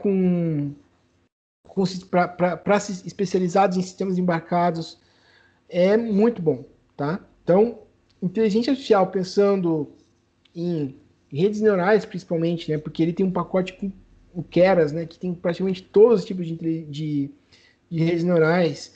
A parte de algoritmos genéticos é excelente o Python, tá?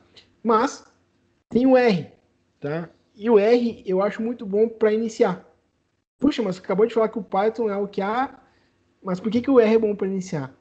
Porque a parte de machine learning com ele é muito fácil de trabalhar.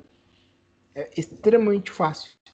Eu brinco que o R é um Excel, né, que a gente usa uma linguagem mais fácil do que ficar fazendo equaçõezinhas em células, tá? Então, o que está acontecendo hoje, tá? Frameworks Python, ou IDEs Python, aceitam incorporar o R. IDEs R aceitam incorporar o Python, tá? Então, o RStudio, ele já pode suportar o motor do Python. E a gente consegue, então, usar as duas linguagens de maneira sinérgica, tá? Então, se vocês têm que investir tempo da vida de vocês, né? Quero trabalhar com inteligência artificial, machine learning, deep learning. Essas duas linguagens aqui são necessárias, tá? Vocês têm que conhecer isso, as suas nuances, porque trabalhar com datasets, trabalhar com tabelas, né? Saber calcular é importante com esses caras aqui.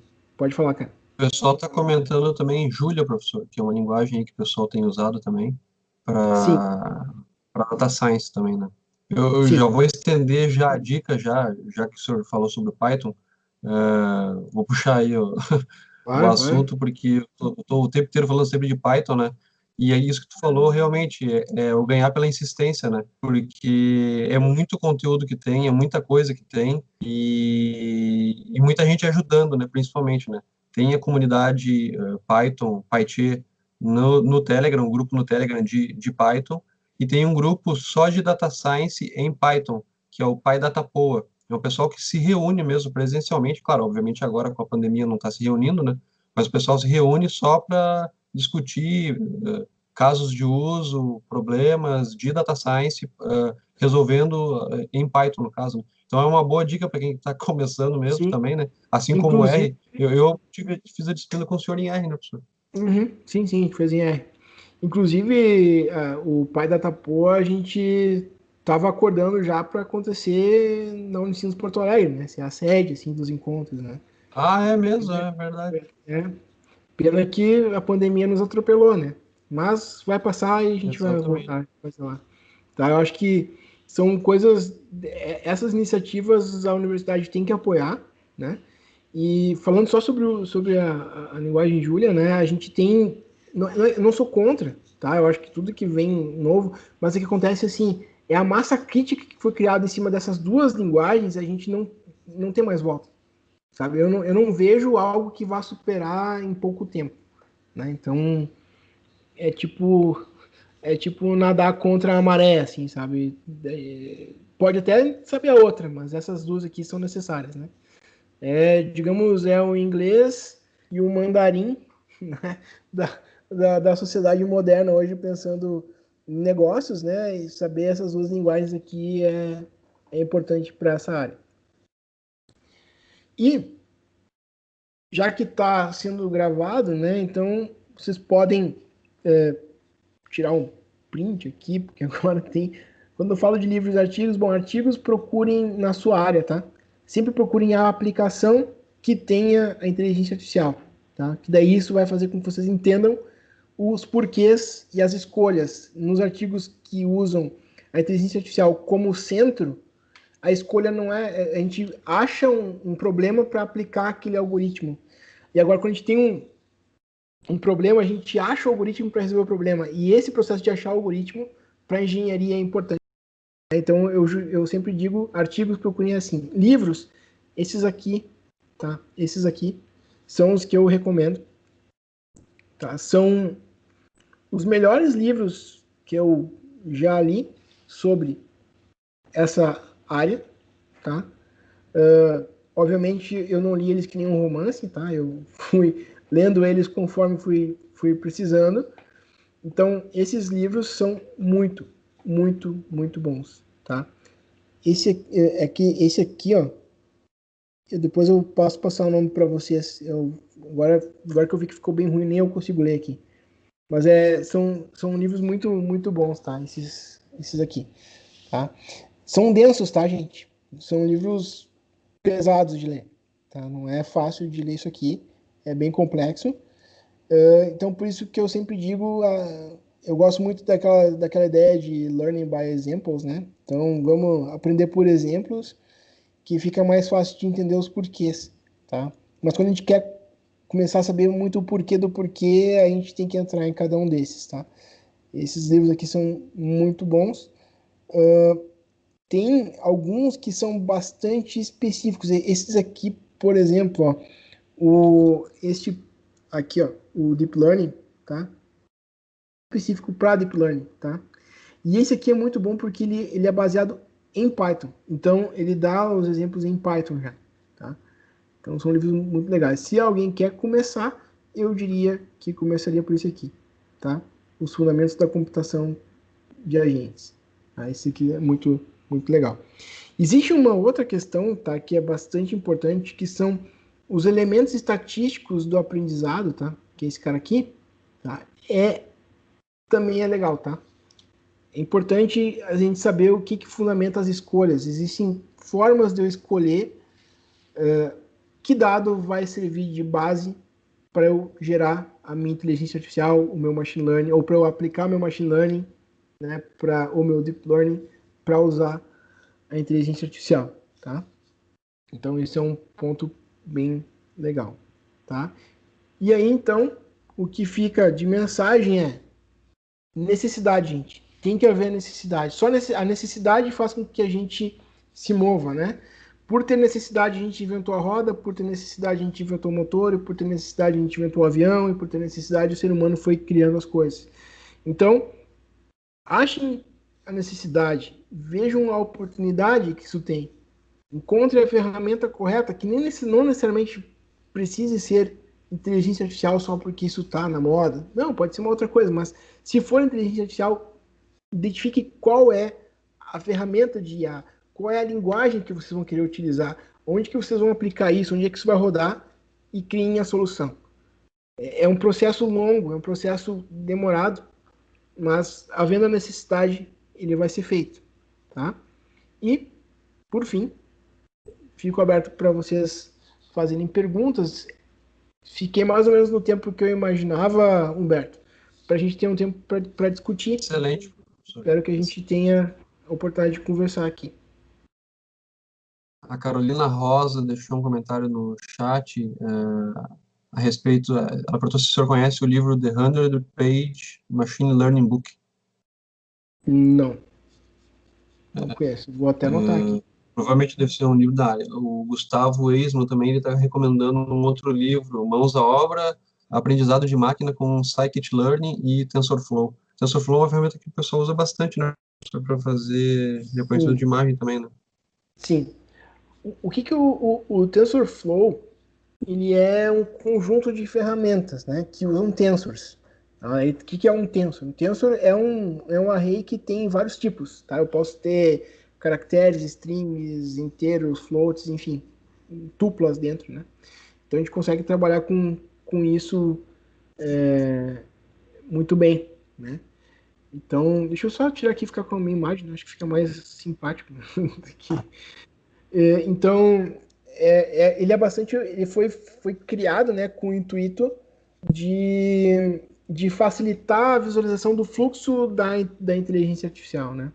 Então, e o Scikit-Learn incorpora o TensorFlow, né, e facilita um pouquinho mais, e cada vez a gente vai ver mais coisas englobando uma a outra, né?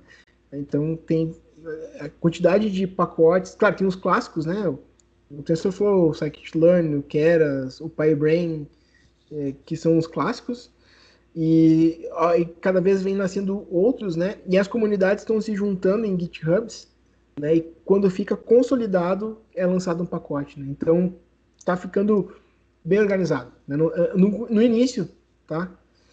Quando eu falo no início, não são muitos anos atrás, tá? Mas no início, quando o Python começou a embarcar essa parte de inteligência artificial, a gente tinha muita dificuldade de entender o que era o que, porque às vezes tinha código quebrado, tinha de tudo, né?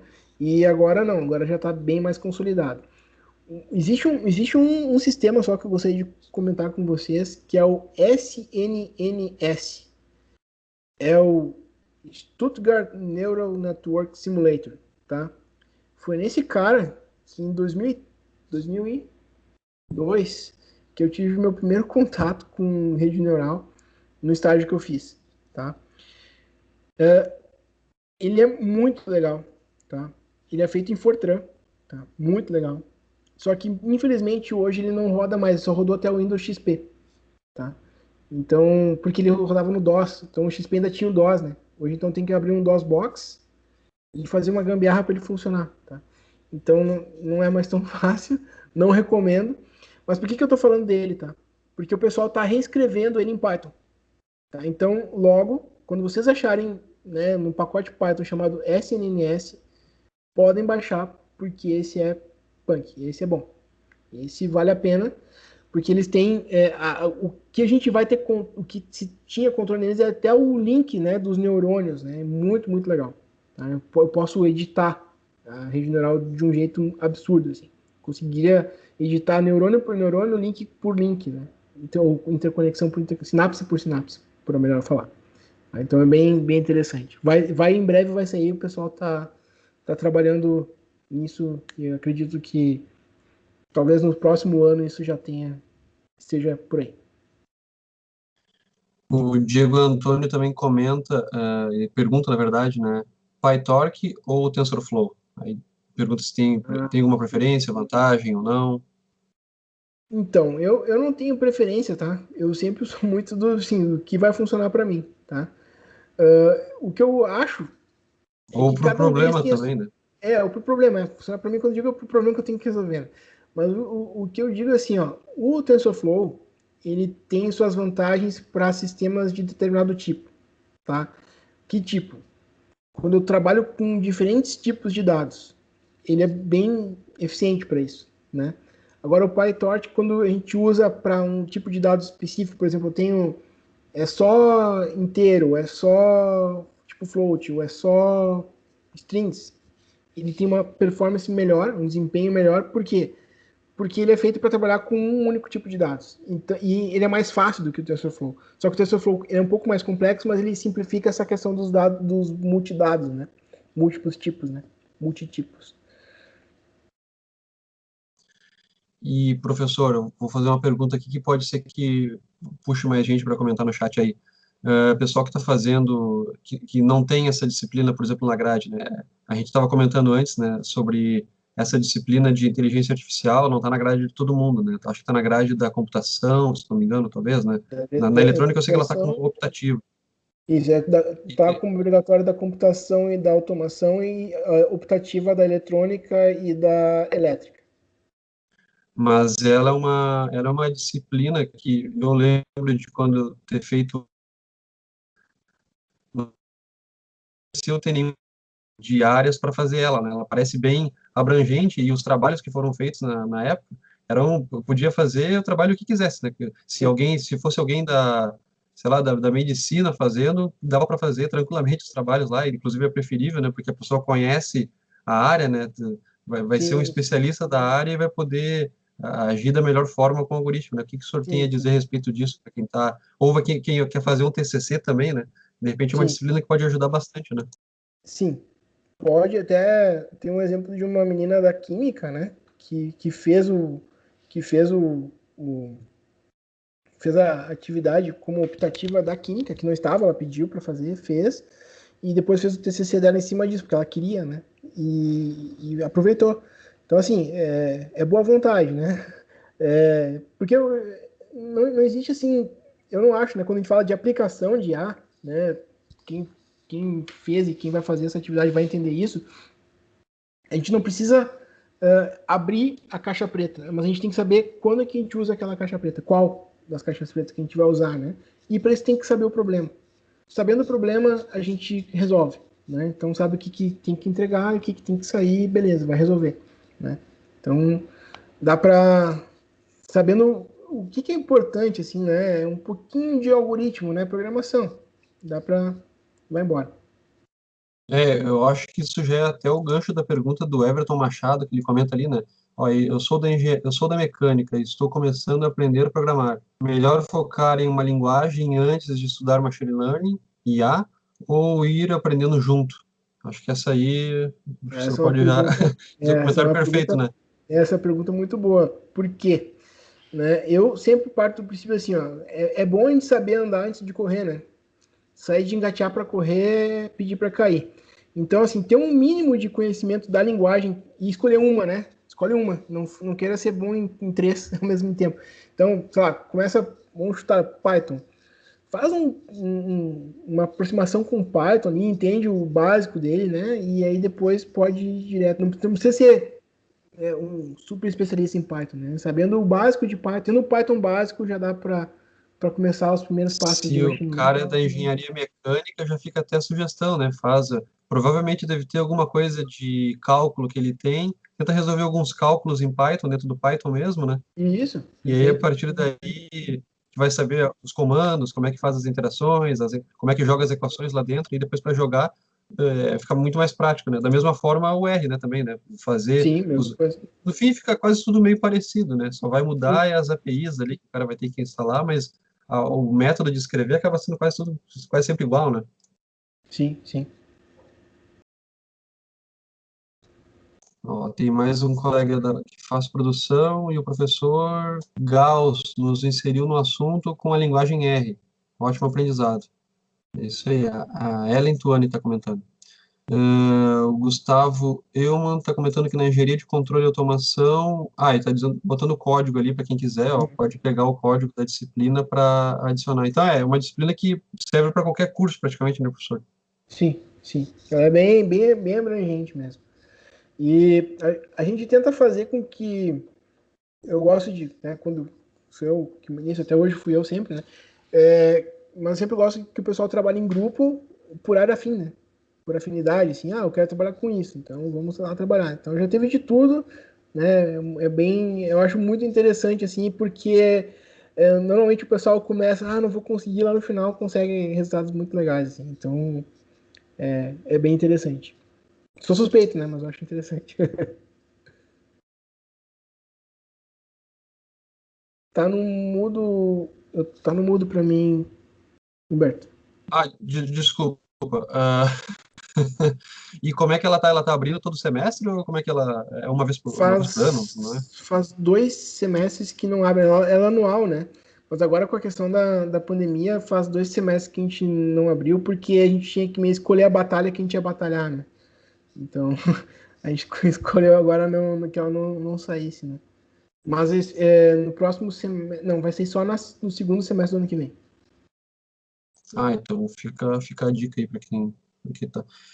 O Norton comentou uma coisa que eu não sei o que é exatamente, ó. IA podia entrar em ADS, eu não sei o que é ADS. Não sei qual é o contexto. Pois é, agora tem que saber qual que é o contexto de ADS. Eu também não vou me arriscar aqui dizer que sim ou que não. Pode, Norton, falar que é a sigla. ADS é Análise e Desenvolvimento de Sistemas.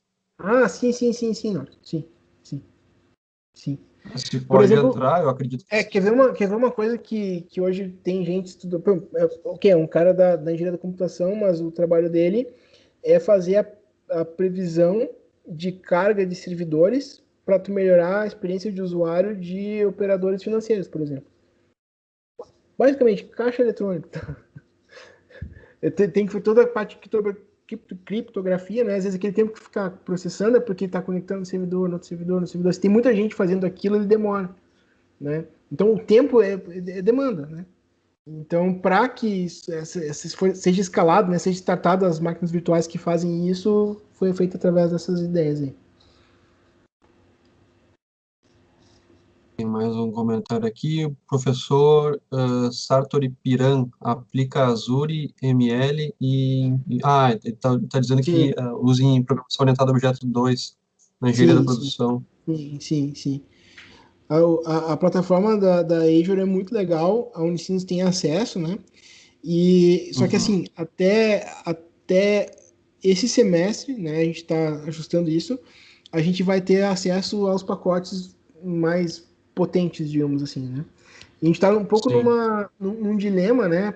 Que é o seguinte, eu parto do princípio que o que vocês aprendem, vocês têm que usar, tá? O Azure ainda para uma empresa é caro de comprar.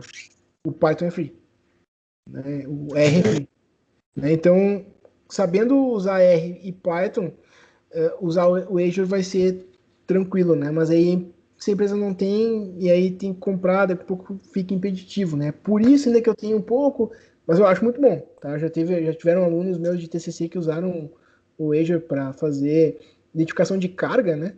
Que foi bem legal, assim, um trabalho que foi aplicado num laboratório nosso, no laboratório de máquinas, e ele identificava que tipo de máquina que estava ligado no conjunto, só medindo duas fases, né? Então é bem legal, funciona, né? A Azure, muito legal. É relativamente fácil de usar, né? Em relação a Python, por exemplo, que eu tenho que montar, ali é tipo um Node.js, né? Eu vou juntando, linkando, né? Os processadores, digamos assim, e a gente vai trabalhando. Bem legal. A verdade é que tu tem uma linguagem que tu pode escolher lá para iniciar, mas aí depois tu tem que passar pelo menos um pouquinho em cada uma para ter uma ideia, né? Porque para trabalhar Exato. mesmo, a tua empresa vai usar, se não vai usar, daqui a pouco a empresa pode investir na Azure, não pode investir, Isso. tu vai ter que se virar, né? A gente tem que estar sempre Exatamente. dando os pulos, né? Alguém comentou aqui também, só tem o Orange também, que tem uma abordagem mais visual, para quem ainda está aprendendo a programar. Não conheço o Orange. Conhece, professor? Não conheço, mas Ah, o o Armando vai me professor ensinar. Arnaldo. O professor Arnaldo tá no... O Armando. Armando, eu li Sim, o Arnaldo, Armando o vai me professor ensinar Armando tá no... agora, né? Ah, é. O Cassiano está comentando, hoje vemos muito foco em como utilizar as ferramentas de IA e ML, mas como é o mercado para quem é projetista, para quem projeta nessas ferramentas, né? Vale a pena? Eu sou suspeito para falar, né? Mas assim, é o tipo de profissional que hoje, assim, ó, eu convivo muito com empresas, né? Só hoje eu tive 3 reuniões com empresas. E sempre cai num papo depois, a gente conversa alguma coisa fora da reunião e sempre vem aquele papo, né? O que é o profissional do futuro, né? Isso provocado por eles, porque eles querem saber o que a universidade pensa. E o exemplo que eles falam assim, é quem trabalha com dados, né? É quem consegue interpretar os dados. E o que eu sempre digo, que eu falei para vocês aqui, né? O problema não é black box. Então não adianta pegar um cara que não é engenheiro e interpretar um sistema de engenharia. Não adianta pegar um cara que não é engenheiro mecânico e fazer a modelagem de um sistema de inteligência artificial para engenharia mecânica. Então eu vejo, tá, que no futuro, e não vai ser tão rápido, né, mas vai acontecer, que a inteligência artificial vai se tornar algo necessário, como, por exemplo, inglês técnico, como, por exemplo, algum tipo de programação, como cálculo. Vai ser isso, a gente vai ter que saber, a gente vai ter que ter um mínimo de noção disso. Não necessariamente que a gente tenha que programar tudo, né? Mas o projetar, né? Fazer os requisitos desse sistema a gente vai ter que ser capaz de fazer. Porque senão o mundo está convergindo para isso. É uma convergência que não tem mais volta. Vou fechar aqui os últimos comentários. Eu sei que o senhor está com a sua esposa aí no hospital, não vou ficar estendendo muito Obrigado. mais a conversa, mas Obrigado. tem os últimos comentários. Os últimos comentários aqui, a Luísa está comentando que IA também está sendo usada para segurança de informação, né, para ajudar a Sim, detectar malware e tudo sim, sim, mais. sim. Bastante, bastante. O Murilo comentou que PO não é programação orientada a objeto, é pesquisa operacional. Vacilo meu aí. Isso. Isso. O Thiago Viana Carneiro está comentando qual o custo em relação ao desempenho, né, de adicionar um dado diferente para processar junto em IA. Exemplo, imagem em câmera e dados térmicos. Isso é. Não sei se Sim. Usar duas grandezas, digamos, diferentes. É para isso que se usa, tá? Na verdade, é para isso, tá? Se for uma coisa só, normalmente a gente consegue resolver com um sistema determinístico, digamos assim, né? Mas quando a gente tem muitas coisas, é interessante de usar. Quando é multiparamétrico, é o melhor uso, tá? O melhor uso. Aí o Diego Antônio pergunta se tem alguma recomendação de fonte de bons datasets. Tá, Kaggle. Deixa eu colocar aqui para vocês. Procure assim no Google, ó. Kaggle.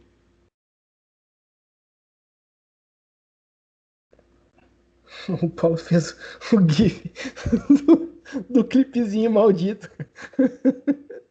Muito bom. Não podia perder a chance. Obrigado, Paulo. Sensacional. Essa é para fechar. Mas então tá, professor. Queria agradecer, professor, a sua disponibilidade, mesmo com a situação, né, atual que o senhor está vivendo aí agora nesse momento, se disponibilizar para atender a gente na Semana Acadêmica. Muito obrigado mesmo, em nome da organização da Semana Acadêmica, a gente fica muito feliz com a sua colaboração e acredito que todo mundo que está aqui também ficou muito satisfeito com a atividade. Agradecer também ao pessoal que participou também aí e que colaborou com os comentários aí. Valeu, muito obrigado, cara. Obrigado. Valeu, gente. Então tá, pessoal, valeu. Tchau. Quem não preencheu o link até agora, na verdade, da chamada, perdeu, porque era só até as 10 horas. O pessoal está agradecendo aí. Mas então tá, boa noite a todos, valeu. Até amanhã. Tchau, tchau.